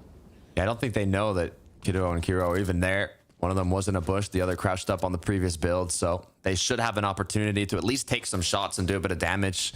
If it's enough damage to pursue the aggression, though, and go for the eliminations is what we'll have to find out. Reason for deal now. Uh-oh. Together, both of them boxed up. This fourth zone is coming to a close. From 26 points to start this off to 14-point difference. Malibuca and Mustache slowly but surely closing that gap as this game progresses. Still 13 teams need to go down before placement points start to come in for a lot of these teams. So you don't want to spend all this time in the game just to go down without anything to show for it. Volko almost on the receiving end of yet another Mustache snipe. Always threading the needle and having some close calls. Shaco, Skydune, take down Darky and Darkest, send them fully back to the lobby. That's going to be 6th and 7th place out as well on that leaderboard inside of the top 10, which opens up an opportunity for somebody to overtake them here in game 11. A lot of the duos now on the edge of the zone based up. As 5th zone will appear, and they'll see how much of a rotate they do have to do. It's going to be Pablo Bevies, though, a little bit further down below. And as the zone does pull more up north, these duos have to start planning their rotate. Do we let the teams in front of us rotate first? Do we use any of the mobility items we can? Maybe a combination of a crash pad flowberry, maybe just the grapple blade, or even just walking down below as everybody kind of flies through the skies. There's a lot of options. Bevies and Pablos, though, are just going to use the grapple blade. We got one reboot going off into the distance. Let's say, what can he get? Another med kit coming out. Here he's just trying to give himself a fair shot. But my question is, does he even have the reboot card? Because there was a few chances there he could have ran back to some reboots and get it. But a nice snipe. Lands and connects on the arc, leaving his duo all by himself. Now a solo. But he's trying to go ahead and get aggressive. Avenge his teammate. Shot's going to get fired through. 50 shield gone just like that. Space is green created by Gears and his opponent. Especially because those third-party shots are now beginning to come in and float in their direction. One bullet in the chamber is all Gira's had until he secured that elimination. Now 6 more opportunities with that refresh. Even 96 above Surge. That is the shot he needed to hit to continue going forwards. But as he's been cracked, he's going to be forced to once again stay in zone. And on the contrary, Mustache has been eliminated as well. Malibuca left as a solo. Pressure is on as he knocks down one. The 1 versus 1, but the third party's continuing to take shots. Yeah, Chexy's still moving his way in. Other players as well. I got Volko on the other side. He found a little crevice underneath the water, still trying to hold on to his position, play defensive, but he's running out of builds. 521 above the damage threshold. Volko and Vortexers come in, and they cause a huge distraction to find both of those eliminations, possibly saving the day for Malibuca. They have an opportunity here to continue to go on the hunt. This is a big decision here for Volko and Vortexers that has so many different implications to the leaderboard. Inside of the storm, it makes this scenario 10 times more difficult as Malibuca is still up somehow. He has recuperated his materials. Now that he knows the duo has left, he can pop that Flowberry Fizz for the shield. 1 more medkit left to keep him up, but such a ways away from the zone. 3 medkits actually as he's found some from the ground. Malabuka, you've got to repeat what we saw from the semifinals. Say he's doing the math there. Thinking if he can go to the backside of the zone and get the reboot. He's checking if anybody else is slowly rotating in. Malabuka's going to try to go for a repeat. You see a replay, 172 below the damage threshold. Prism knocked on the wrong door. There is no treats in that house, only tricks, but it backfires there momentarily. Bevies goes down. Cammy goes in. Him and Seti are poised to have a good comeback here on the day.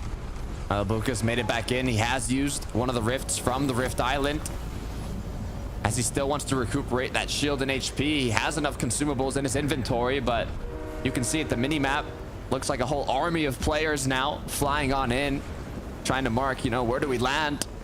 Do we go on top of the builds? We don't want to land in the same place as the other players. Stay away from the action is what Malabuka's thinking, being 471 above as Nebs now stops.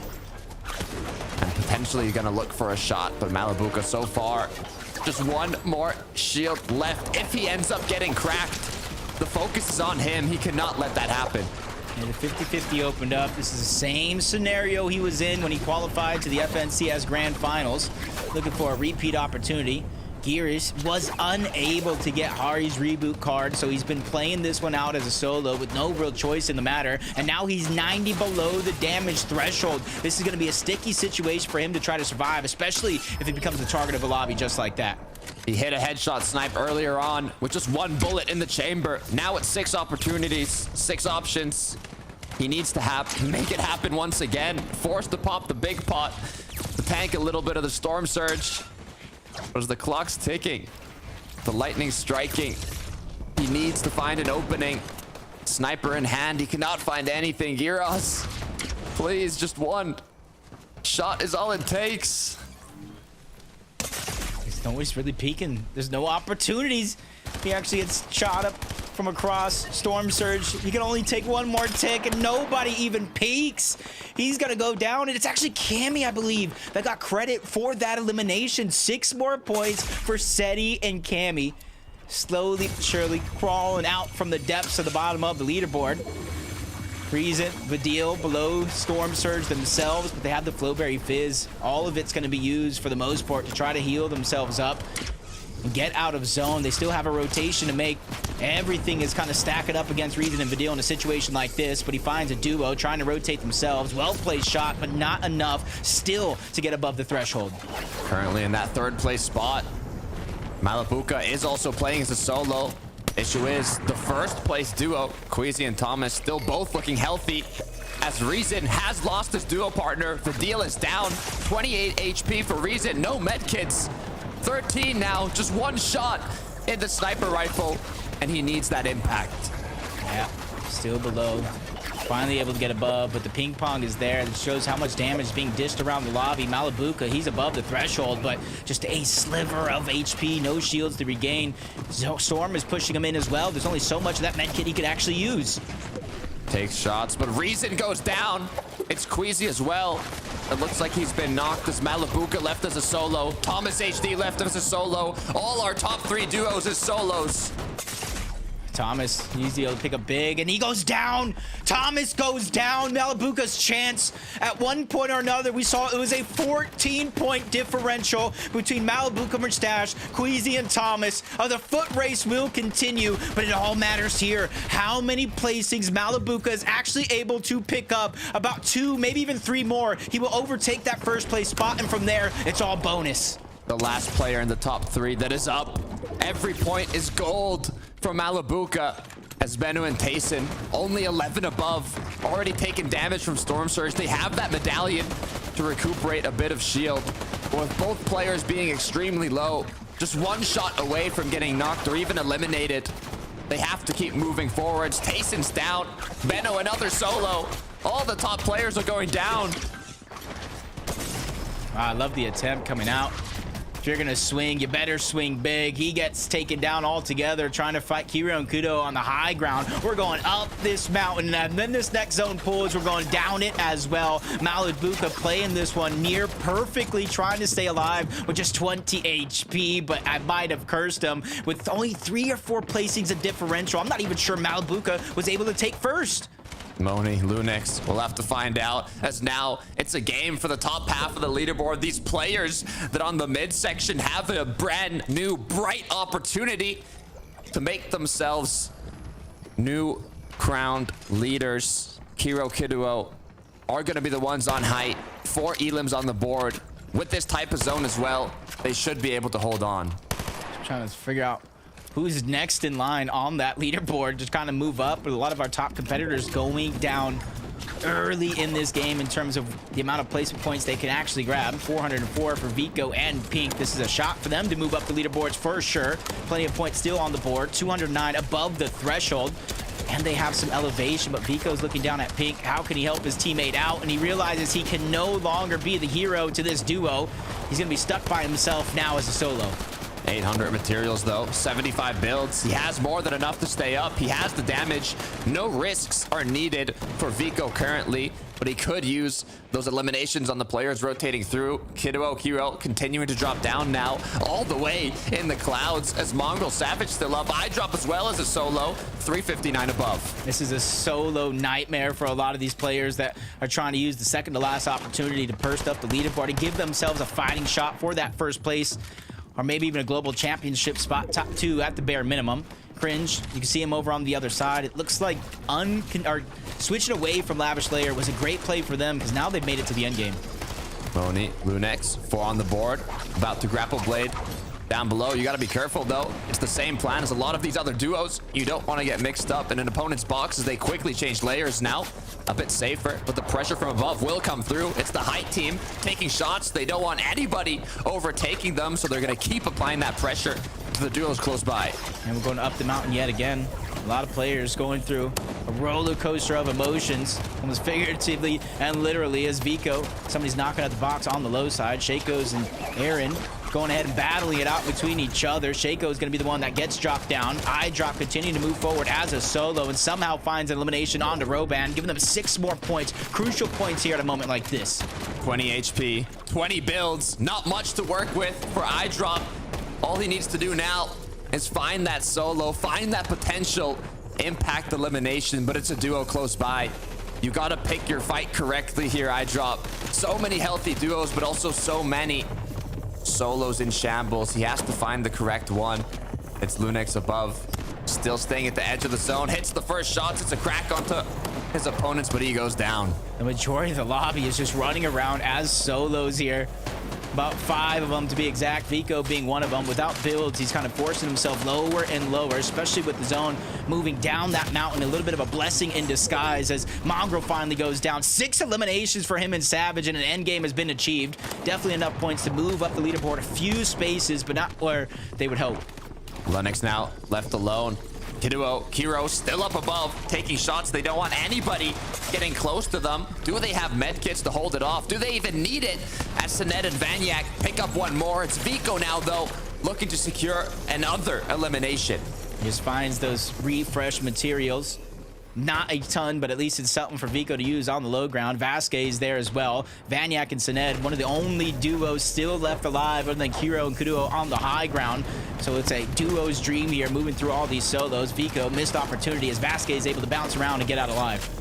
4 still on the board for Vico. No materials, though. He has 5 bandages, but it's not going to be as powerful as medkits. He needs to make something happen. Kiro dropped below to cause disruption on the low ground, leaving Kiduo up top, but with no medkits, he's going to have to go for an elimination. Yeah, and you see Artskill already starting that heal off towards the backside of the zone.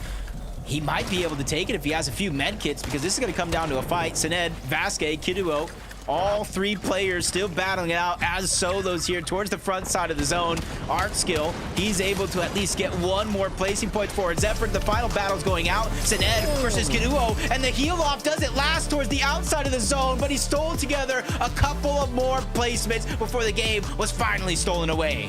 played perfectly with what they had. Kiduo quickly realizing he had no medkit. He had to go against that last player standing on the low ground, but knowing that he wasn't using a medkit, knowing that he most likely had more HP at 90, he took his time, he took his shots, and he took the victory royale. Yeah, that's the perfect thing. Realizing the situation that you're in and making the most of it. Having the high ground, well-placed snipes from below, and even battling back to hold on to their position. Well-placed shot. That's how we saw Savage go down. Mongrel fell shortly after. These guys are picking up the pace at the perfect moment, Takata. Blessed zone as well for the duo, being so high up in the clouds for the difficult roller coaster of a zone of the players who are rotating through the hill, the icy slippery slope down below. Kiduo finished it off strong. And you got to imagine where it started. The biggest change up from day one and day two. Pink and Vico did not contest that forecast tower, which gave it over to Kiro and Kiduo for free. Being able to see the next zone has to be a blessing for them. They've won the game, but with only one game left, I'm going to throw it to our analysts one more time to figure out where everybody stands with the last chance around the corner. Thank you so much, Takata and Jacob. What a game. It was so exciting to see some of the names that perhaps we haven't got to talk about over the weekend surge to the top, the mid ground and the low ground. And with Kiro and Kajiro, they did clutch that high ground. And then Kajiro himself clutched the victory royale. And this is a duo that we spoke a lot about in the upper bracket of the semi-finals. But I've been waiting to see them have a performance like this, Levin. And I'm so glad we got to see that. I think it's one of the few examples of where we've seen them get that forecast tower with some relative ease, and that definitely has played a part. They've been involved in that sort of hanging a spat all weekend long, Mini, and it's been one that they've come on top of in some occasions and not in others, but they make things work, and I think that is what makes this duo so impressive. Yeah, when they do make it to endgame, they seem to do really well, particularly with that forecast tower, as you mentioned, particularly in those sort of mountainous zones as well. If you have zones that are going to be pulling over hills, all the other players that don't know where that's going to go ahead of time, they can't plan ahead. So for Kiro and Kiduo, you saw them on height. They needed to be elevated. They knew that ahead of time, so they could sort of pre-plan and pre-prep for that. And really nicely well played, of course, as well. We saw some nice clutches there throughout the game from those guys. And of course, the clutch out the win at the end is always good for them. They might not be in a position to take the Axe of Champions at the end of this next game. However, don't forget, every placement counts. Every placement you get gets you potentially higher in terms of that prize pool and getting a bigger bag. So obviously our duos are still fighting for those positions at the end of the day. However, there are a number of duos who are still in contention for the Axe of Champions. So let's take a look at the leaderboard. With the big names falling so early in that last game, it kind of hasn't changed that much at the top, apart from, of course, when it comes to Kiro and Kajiro Mini Miner. And you know what? I was wrong. 530 points. If they had the game of their lives and Queasy and Thomas didn't, maybe there's an opportunity there. Yeah, if we see a repeat of what we just saw right there, we could be saying Kiro and Kiduo are our FNCS champions for Chapter 5 Season 1. But we have to imagine here, with how both of these top two teams are playing, it's coming down to a two-horse race realistically. We saw, of course, both those teams being left down to a solo in that end game. It was actually the players that hadn't won an FNCS yet that were trying to fight for those extra few placement points in Thomas and Malabuka. And, I mean, this is exciting, Levin, because we have one team that are contested, one team that have the tendency maybe to not have that great of an endgame in Mustache and Malabuka. So it's like, if Queasy and Thomas make it off spawn here, could be theirs for the taking, but Mustache and Malabuka, they know how to play well. Absolutely. In that last game, though, Noms and Cringe decided not to contest Lavish, right? And so I think, at least for that game, they probably gained a lot of Danish Fortnite fans, right? Their Twitter followers are going up for sure. And we'll see if they want to keep, that streak going and keep gaining all the Danish fans by not contesting once again. Because, yeah, they in theory could end the FNCS right now, right? Like, going into this early game, if they decide to contest and things don't quite go the way for Queasy and Thomas, you'd think that's it, right? You'd think Malabuka and Mustache would be able to accumulate more than 2 points. I certainly do think that as well. So we'll see how it goes off spawn. If they are uncontested, though, which I think is what will happen, again, you just have an absolute corker of a game on your hands, man. I mean, are you not entertained? This is what FNCS is all about. Again, Malabuka and Thomas, two players that have been in this exact same position.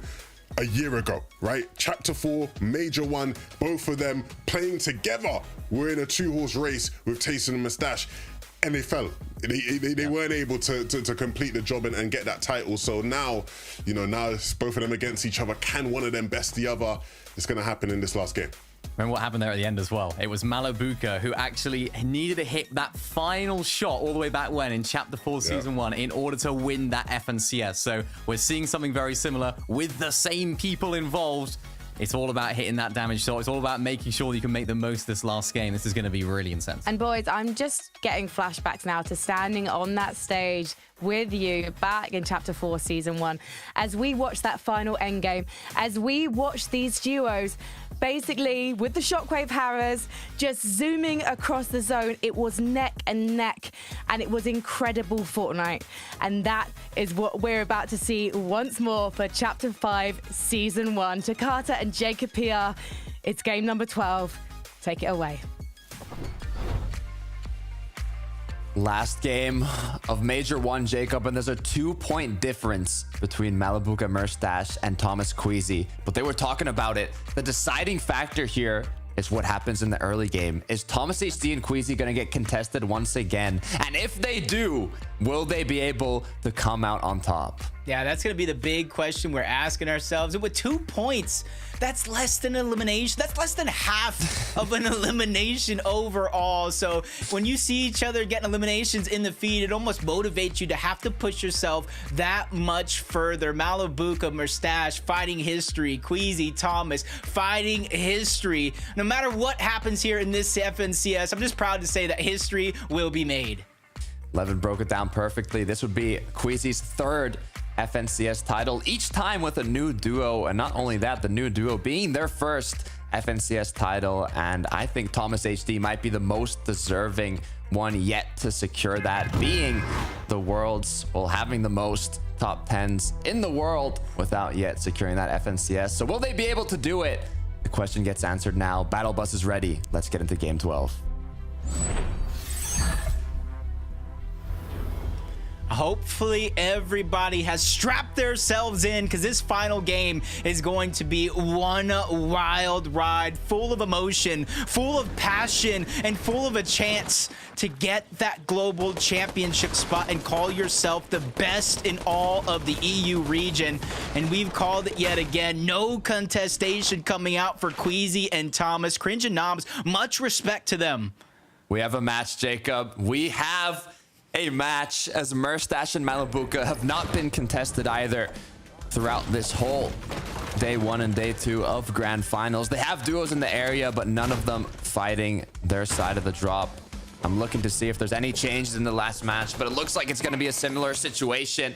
So it's going to be all about setting themselves up for that late game, securing as much loot, as much damage as possible, as now that Queasy and Thomas are not contested entirely, they will have to focus a bit more on getting those tags.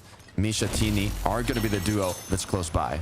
Gotta be careful though, because Misha and Tini are known to pull out some sneaky tricks and really camp on the way to other players' loot paths, but uncontested, Queasy, Thomas, they're going to spend a ton of time in and around the buildings of Lavish Lair.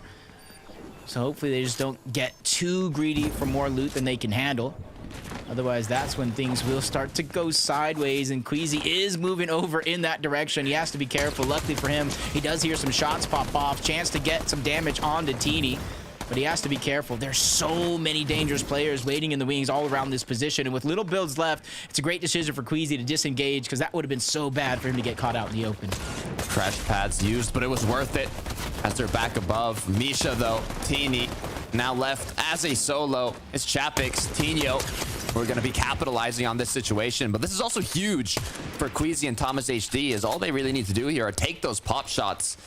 You can tell they have to kind of make a decision here, as in theory they do have the advantage against these opponents. They just got out of an engagement. They most likely don't have a lot of shield, most likely do not have a lot of HP, but at the same time, they don't want to do anything too risky. They can't get eliminated so early on. Yeah, that'll basically be the tournament done and over with. And you can see Queasy just watching them like a hawk. Vital information for him and Thomas about when they can actually go for that medallion. and the NPC to try to get that mythic loot. Mustache is going to find a huge treasure trove underneath after opening the vault. That double gold loot coming out of the vault. They get the gold hammer pump, a gold striker. They already have the mythic. If this is a game for Malabuka and Thomas off spawn, this is going to be the one where they could take it all. You gotta think what's on their mind right now, Jacob. Last match of the day, pressure on their shoulders. It all comes down to this from the qualifiers, semifinals, first day of grand finals, now the last match of the second day. The conclusion of Major 1. It all really comes down to this. We can even take a look at what Queasy's doing here, as he was able to pick up an Elim, and that's already 6 points, Jacob. Yep. That gap is beginning to open up just a little bit. 2-point differential is now turned into 8-point lead for Queasy and Thomas. But another team that have earned the right to be in contention, a big win, uncontested Forecast Tower, moved themselves into 3rd place with 530 points. It might seem out of reach of that top 2, about 70, 80 points of separation, but a first place is worth 100 points and 6 points per elimination. So if we have the situation, Queasy, Thomas, Malibu, and Mustache go down early, it would be wide open for them to take it all. Look, it's more than doable. Even Fadil and Reason at 500 points, basically. All it takes is one little hiccup from either duo in 1st and 2nd place here, and it will open up that shot for the others down below. Bevy's Pablo by Hazy Hillside. No duos in sight, as all our players here continue to prep themselves for the late game. Oof. Kira and Kudo probably saw this, and now that they're in contention, they said, nah. We'll give it up this game. You gave it to us last game. Pink and Vico land a monster of a shot on Yanis. Flixie's already weak. They have a huge advantage in this fight. Just not sure they got the memo just yet. Still another team looting up the scraps that are left over towards Reckless Railways. And then obviously the tendency for Veno and Tayson to move over from Grand Glacier is going to be real in this position. But Yanis and Flixie have had enough. They're going to disengage on out, move back on over to Reckless Railways, where they can heal up and regather some of that loot. Pink and Vico now in control of the Forecast Tower. All the third parties they've had to go through, from Veno, Tayson, Janice, Flixie. As we look at our 4th place team, Reason and Vadil. 100 points, Jacob, you said it. That's what the Victory Royale can get you today, with 6 points per elim. We've seen it happen before, these massive matches. If they want 1st place, that's all they need. See, already they have the Forecast Tower in mind. There is one team positioned nearby, that's Hen and Vasquez. They have to be careful for it. They've been ready to fight for it more times than not throughout the weekend. It's a huge tool to their game plan, being able to make it far in some of these games. Boss has already spawned as well. Hen and Vasquez have control in terms of those pieces, but Vadil and Reason move in with ease to take down the boss, and now they'll be the ones with that reboot card to secure the 1st Forecast Tower.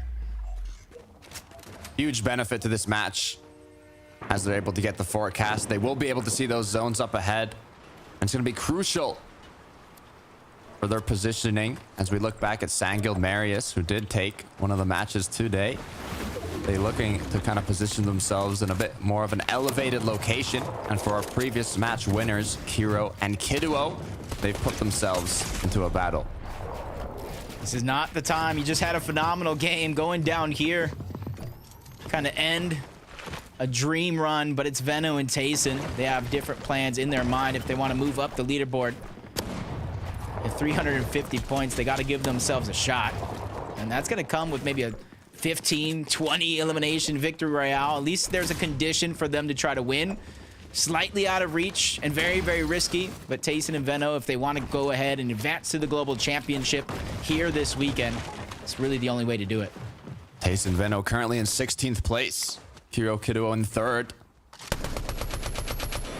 One of the duos here trying to hold on to their position. As you said it yourself, Jacob, top 2 do go to the global championships. So Kiduo and Kiro are just one position away from making it. But if Veno is able to get this knock, it could be the end for them.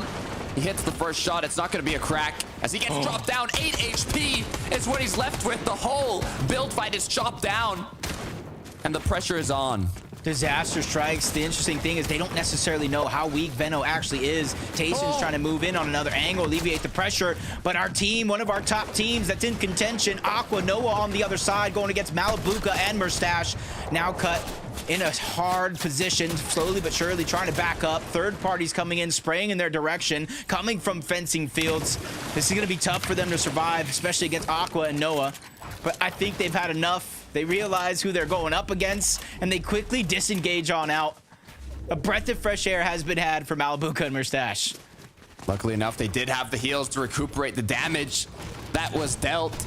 Now both looking healthy again. Still 3 shots in the chamber. Mustache with even more. They've done a good bit of damage, but they cannot get pushed here. They need to just focus on staying up. Very, very scary for them momentarily. But luckily they have the luxury to kind of rotate back to where they were before, find any heals that were left behind, kind of get that HP back up.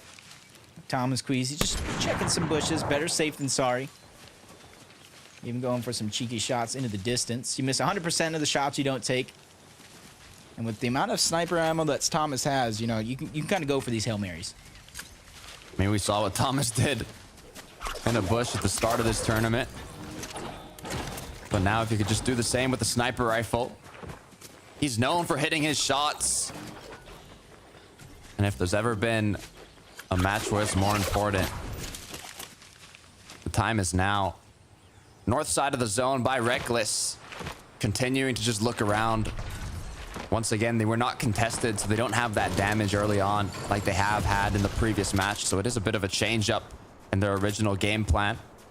Now at the combat cache section of the match, forecast towers have already been secured. Now it's for that extra loot and a bit of metal for Kiro and Kiruo. Making it out of the engagement against Tayson and Veno. Have again a shot at the trophy or even the global championship. And good job for them to be able to not only like quickly react, but manage to be one of the first teams on over to their combat cache. A huge helpful amount of loot. You saw the shields kind of getting regenerated. And they have some for later on in this game, especially with the way Storm Surge has been dealing damage to some of these teams. Pablo and Bevies, almost uncontested over here towards Hazy Heel side. You said it yourself, nobody in sight early on in the game. That's just because they found that first elimination and then pushed that second player so far out of sight. It wasn't even on the mini-map. And now they hear another team. They don't necessarily know it's Veno and Tayson. Big heavy hitters that they could potentially go up against. Veno and Tayson have been looking extra hungry in this last match. Time in and time again, trying to push, trying to find that either sniper shot or big pump shot to damage their opponents and give them that option to keep pushing. With 40 duos up, 80 players, we're getting closer and closer to the midsection of the game here. As duos start rotating in, deciding, do we want to be more on that congested side? Do we want to go center? Do we want to stay up north?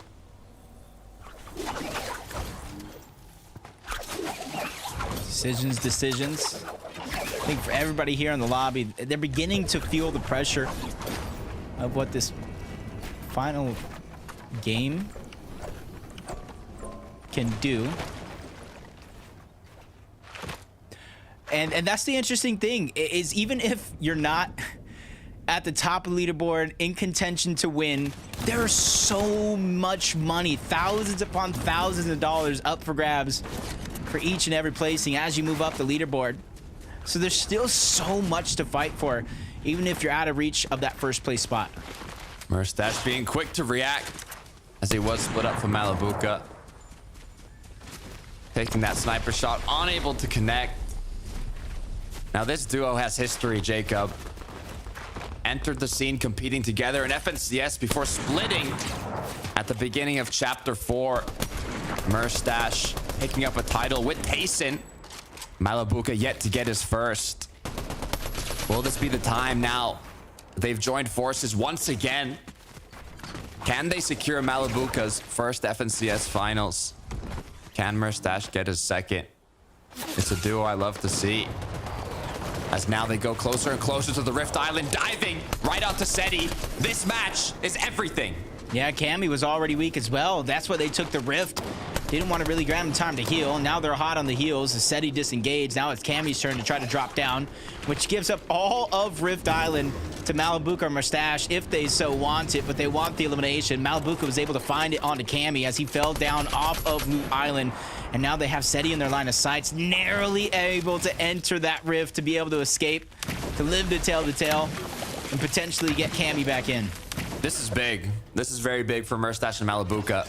That elimination, not only elimination, the knockdown and the elimination is going to be a huge benefit to the damage that they needed. Queasy as well, with that elim they secured early on. Issue is, it wasn't even a knock. It was just one shot onto an opponent that was low. It gave them that 6 points, but it didn't give them as much damage as they would have liked. They have the loadout, they have the loot, but for Reason and Vadil, they also want more. They're getting backed up into a tough spot. That's Swizzy and Putrick they see on the other side, trying to get aggressive while they can. They too are in a position with enough eliminations mixed in with our top two going down just a little bit early. They could pull out an underdog victory, especially with how well they've been playing. Swizzy Putrick, though, not really wanting to give up on this fight. Great defenses, drop Slayers, not wanting to give the video the shot that he's looking for. Continuing to find a replace, continuing to find an angle. Putrick not letting it happen as the pickaxes come through. The zone will be closing here in just 7 seconds, and they'll be able to know where they have to rotate to. Reason you can see is staying above to keep a good line of sight on the players in the surrounding area. Zone has pulled close to them. They don't have to rotate a long ways to still be in the edge, as now they're not really forced to do anything too urgently. No, they can literally just sit up there, gather information. They know teams below them, but now they can start to scout of which teams are positioned all around them on this island. So that when they finally do make a rotation, maybe even in the next zone after that, it gets a pull, not in their favor. They know exactly where they want to rotate to. 451 points as we look aboard. Another duo, Geary's and Hari. Position just away from everybody else outside of Ruined Wields. 451 points. Like I said, even for those that may not think they have a chance at that first place, they can line their pockets with thousands upon thousands. Over $800,000 up for grabs today. And once again, just a 2-point difference. The match started with a 2-point difference, and after a couple of eliminations, we're back at it once again. Third place, 530 points. Might seem far, but anything's possible with 100 points for that victory royale and 6 points per elimination. And really all depends on what happens to these top teams. Queasy and Thomas, we can actually see where they're at on the threshold now. They got that small tag for the elimination. It's put them 130 above, but they're gonna need more. Yeah, it's just kind of the double-edged sword of getting that elimination early. You're able to get the points, but especially since Teeny was kind of chased around before he finally went down, there's really not enough damage when it comes to Surge, so there's no real feeling of comfortability. But on the other side, Malibuca Merstash, a couple of well-placed sniper shots, beaming into players' boxes, even getting into a close engagement versus another team. They're well above the damage threshold on top of Loot Island with very few things to worry about, at least into the next zone pulls on over. I mean, that knock-on elimination was crucial for the position that they're in now. As Thomas HD and Queasy, the numbers getting lower and lower, but the stress levels are rising. Storm Surge is active. At any second now, they could go from 37 above to below, as they need to find damage. Yeah, it's just a tough situation, and the switch up, the big difference of being contested versus being uncontested. They're not able to get the early damage, whether they win, lose, or draw the fight against Noms and Cringe, because they're no longer there at Lavish Lair. And with not too many teams rotating in that direction, it's going to be hard for them to try to figure out where. They're kind of forced into certain positions. Even with a sniper, Thomas is not able to find anything to work with. Luckily for him, Queasy landing a couple of shots, 18 above. But this is not a feeling of comfortability for this duo that has their eyes set on that first place. A miracle as now 223 above as players continue to get eliminated, opening up a bit of space, a little breath of air for the duo as they can focus now on their rotate. You can even see all the players by the Rift Island that are going to be making use of those rifts, of those launch pads close by. It should even open up that option to take shots on them as they rotate in. But the first thing they have to focus on is making it to zone, as Thomas has lost a bit of shield. Not cracked yet, though. Yeah, forced to stagger in that position. Those are the dangers of rotating on foot. Instead of taking those rifts, you see everybody that was positioned towards Loot Island making their way on over.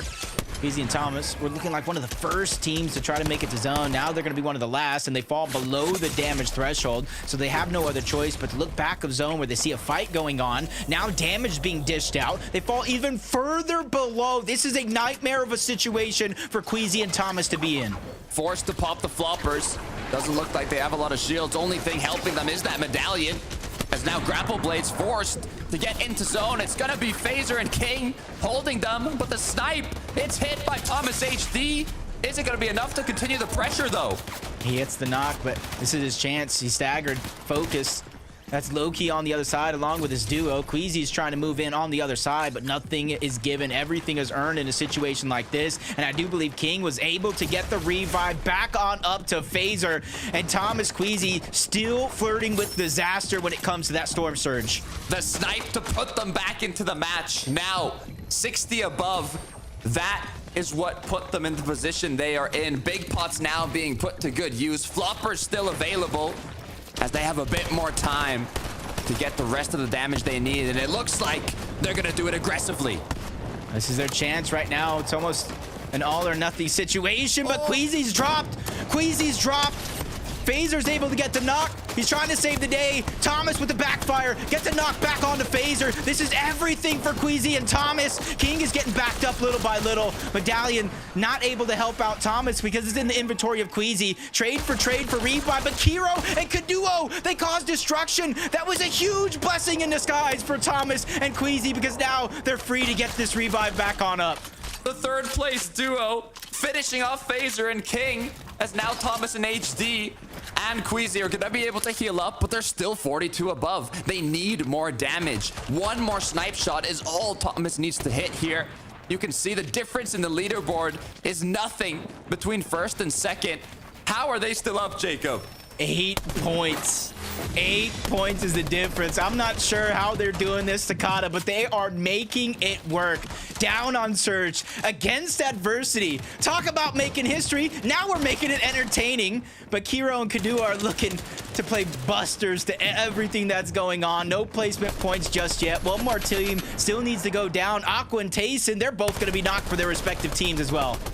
Pressure is still on. Malabuka and Murstache looking healthier than ever, while Thomas HD and Queasy fight for their lives. 5 above. They have a bit more heals to hold off, but still, Storm Surge has been attacking them throughout a majority of this match. The curse in disguise of not being contested. Just 41 above, but as the players begin to rotate, 8th zone has appeared. This is going to open up options to get that damage. Yeah, the biggest thing that's keeping them alive is the constant hot potato with that medallion. No real shields to their name. You mentioned the floppers. 41 zone beginning to move in.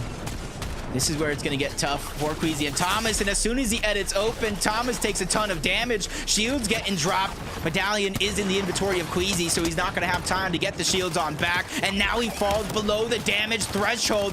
Adversity at its finest as Queasy remains the target of multiple players in the lobby. Forced to pop a flopper up to 74. Medallion gets dropped. Thomas now will be able to recuperate shield once he picks this up. But it's Pablo. It's Bevy's knocking on their door. Are they going to be able to get out? Grapple Blade comes through. Rotate continues. 55 below. It's not going to be an easy rotation by any means. And the point gap has lessened from 8 back down to 2. Means Malabuka, Murstache, they found elimination along the way. Queasy is down. Queasy is down. It's all up to Thomas. 8 builds to his name. He's trying to get this elimination on the bull backside of zone, and he finds that elimination, but not many builds. But he gets bandages. Another pressure towards the front side. It's looking disastrous for Thomas as everybody begins to focus back. Thomas goes down. Malabuka and Murstache are still alive, and that is 2 or 3 more points due to placement. They might have just overtaken it right there. All they need to do is stay up. The closest duo now, Kiro Kiduo, were in third place, creeping on behind Merstash and Malabuka. They need to find them in this late game. They need to eliminate them. Just about one more placement, one more elimination will be official for Malabuka and Merstash to take this game. Kiro and Kadudo still waiting in the wings, 32 below. They still have a chance right now. They're still over 60, 70 points on the board in terms of placement if Malabuka and Merstash can go down. Malabuka's cracked. The fresh is on. He gets knocked. It's all up to Merstash. This could be it. The comeback from Kiro and Kiduo. If Merstash goes down, he cannot let that happen. I'm not even sure if a placement came in by the time Queasy Thomas went down. Not just yet. Merstash still needs to be able to clutch up.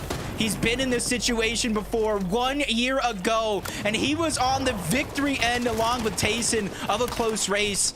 But now it's going to be put to the test yet again. He's under pressure, getting shot from different angles, 83 HP. He's well above the damage threshold, and he still finds a way to stay alive. Even dodging zone along the way, but he goes down. Merstash goes down, but he picked up more points in terms of placement.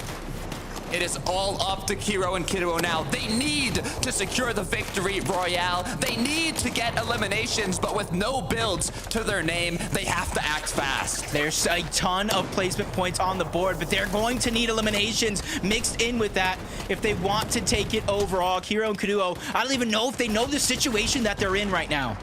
They're still trying. Medkit's up. Duo partners went down. It's all up to Kiro. He has no materials. He's on the edge of zone. No more medkits now, as he might be able to pick up a bit of loot. It's even more medkits. The blessing as he grapples on in. He didn't grab the medkits though. He panicked. He went to the front of zone. Doesn't grab materials either. Kiro has to dig deep. He got 6 more teams, 7 more teams down worth of placement points. 581. He needs to be able to push himself over the edge, but there are so many teams in his path ready to stop him. Now the rotate continues. Shot connects. The Vico eliminated. That's one on the board. Materials recuperated. Now ahead of zone. This is legendary right now.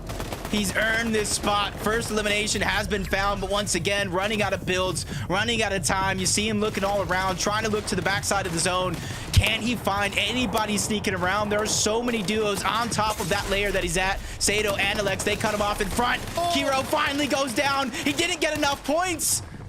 Malabuka and Merstash, will they be able to hold on to the throne as Marius is finishing off this last match? Medkit popped, 3 elims on the board.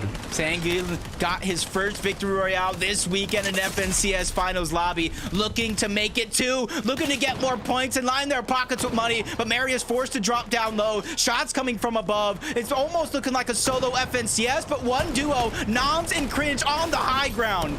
And they're holding strong. Just 11, 14 HP for Marius. He's forced back into zone, but it's duos that are up against him. He needs a miracle for the 1 versus 2. Takes the first shot, hits a wall, blocked off, as now Marius is the only solo left. He's just hiding, the only nook, cranny he can take. But he gets taken out. And Sato on the low ground. Noms and Cringe switching up their drop spot in the last 2 games. They've got 6 eliminations up until this point. What a way to end the game if they can somehow drop down to their opponent and finish it off. But multiple win conditions going around both of these teams. 3 medkits each. Sato getting tossed around, trying to play Disruptor, but he's going to get dropped down. Noms and Cringe, they're the duo on the high ground, but Analix forced to start to heal off early.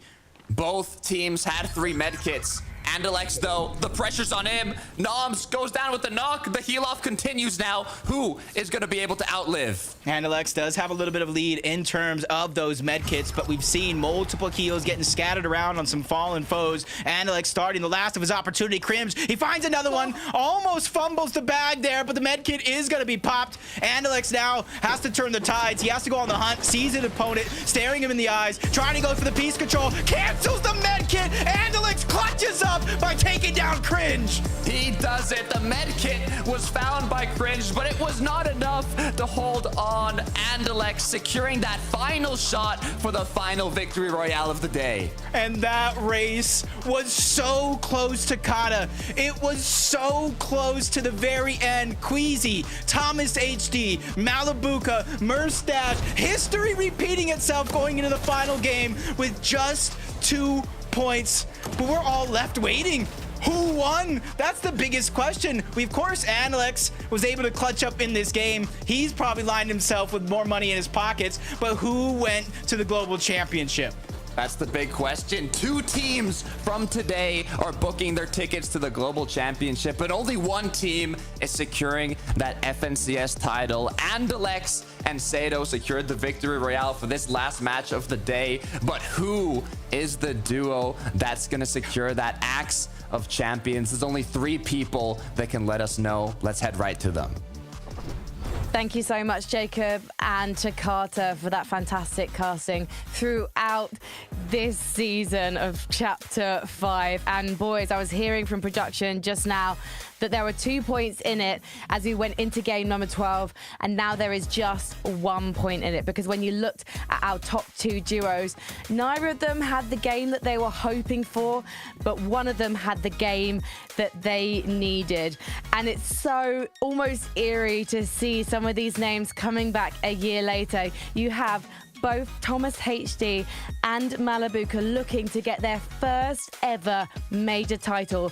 But unfortunately for them now, one of them could do it. One of them sadly had to settle for second place. But who will be settling for second place again? The duo is divided now. They're divided by who has a major title. We're waiting for the leaderboard to come in. Levin, this is so exciting.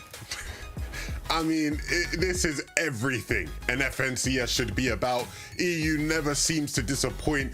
And I mean, just to see history rewriting itself with the same characters involved in such a special moment. I mean, yeah, I'm sure we know both of those teams are going to go to the Global Championships now, but it's all about the bragging rights, all about winning that FNCS. We know how much Thomas wants it. We know how much Malabuka wants it. And that finish is just, oh, you can't write it. You literally can't write it.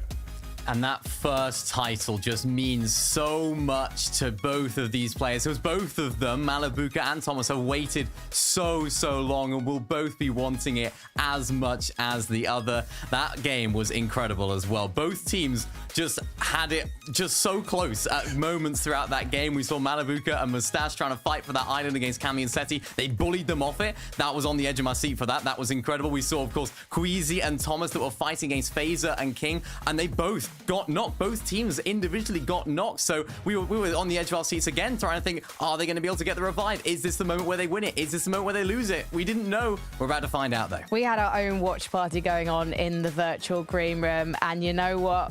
We did not want to wait, and you guys don't need to wait any longer. It's time to see the final leaderboard and who is raising the Axe of Champions. And we can now reveal that your champions of Chapter 5, Season 1 by 1 point, are winners of $170,000, the Axe of Champions, and a spot in Global Championships is Mustache and Malabuka, 649 points. This is a duo that show consistency throughout Chapter 5, Season 1, and they are your deserving champions, Mini Miner. They say that good things come to those who wait, and oh boy, has Malabuka waited a long time for this very moment. By a single point, in a complete mirror to what we saw in Chapter 4, Season 1. Unfortunately for him, back then, he was on the receiving end of the loser's medal, the second place medal. But this time, he has made it happen for him, Levin, and I couldn't be more happy for these guys, and of course, Malabuka in particular. This script is nuts. I mean, like, again, 1 point again. Look, Mustache and Malabuka, so deserving. When you look at EU history and the greatest duels you've ever had, they're always considered one of them, but they never had the title to really show for it. Now they do, in a new era of this duo, and I mean, Malabuka, he will know how Thomas feels right now. He was right there with him last year. And big commiserations to Thomas and Queasy. I mean, they fought so valiantly. At times, they felt like the most deserving team. But Malabuka and Mustache, to fight the way they have fought, with the pressure that was on them as well from some of their peers all throughout the week leading up to the final, and for them to deliver on that pressure and win like many said they should, just goes to show their greatness, how great they are. And I mean, that's the sign of a real champion.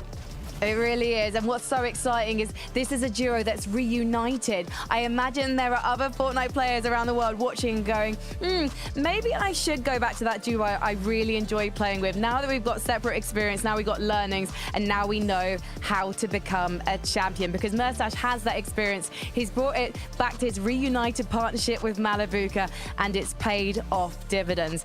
But also, we have to give props to our second place, Queasy and Thomas HD, because they've also booked their spot in global championships. And this is a freshly formed duo, Queasy being one of the biggest brains in international competitive Fortnite, and Thomas HD just soaring to new heights quite literally with that grappling hook, showing the most dynamic sniping we've probably seen in this game, Mini Minor.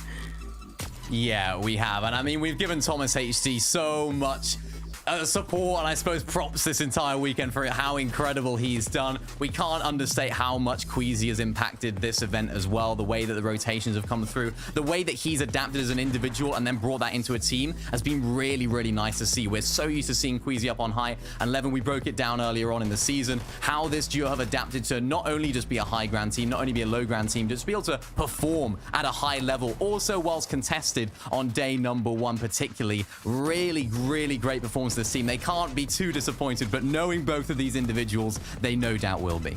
I mean, they're going to be so chuffed with just how, you know, the season has gone for them. The pain of this final will definitely linger for some time. They're going to be going to globals, and well deserved. I mean, you look back all the way in the trio days, Queasy, Thomas and Anas teamed up, and what a team that was, and they loved playing with each other. And after trios ended, Queasy has always said that he would have loved to play with Thomas again. He loved playing with him. He's wanted to play with him for such a long time.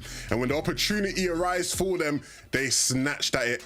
And it's just working out so well. It feels weird to say this, but when you actually look at what these guys represent in this lobby now, they're some of the oldest players in this lobby, right? Both of them 21-year-olds, you know, in the realm of Fortnite, people will be going, oldest, 11, 21, what are you on about? But in the world of Fortnite, a lot of kids in this lobby are just that kids, you know, teenagers.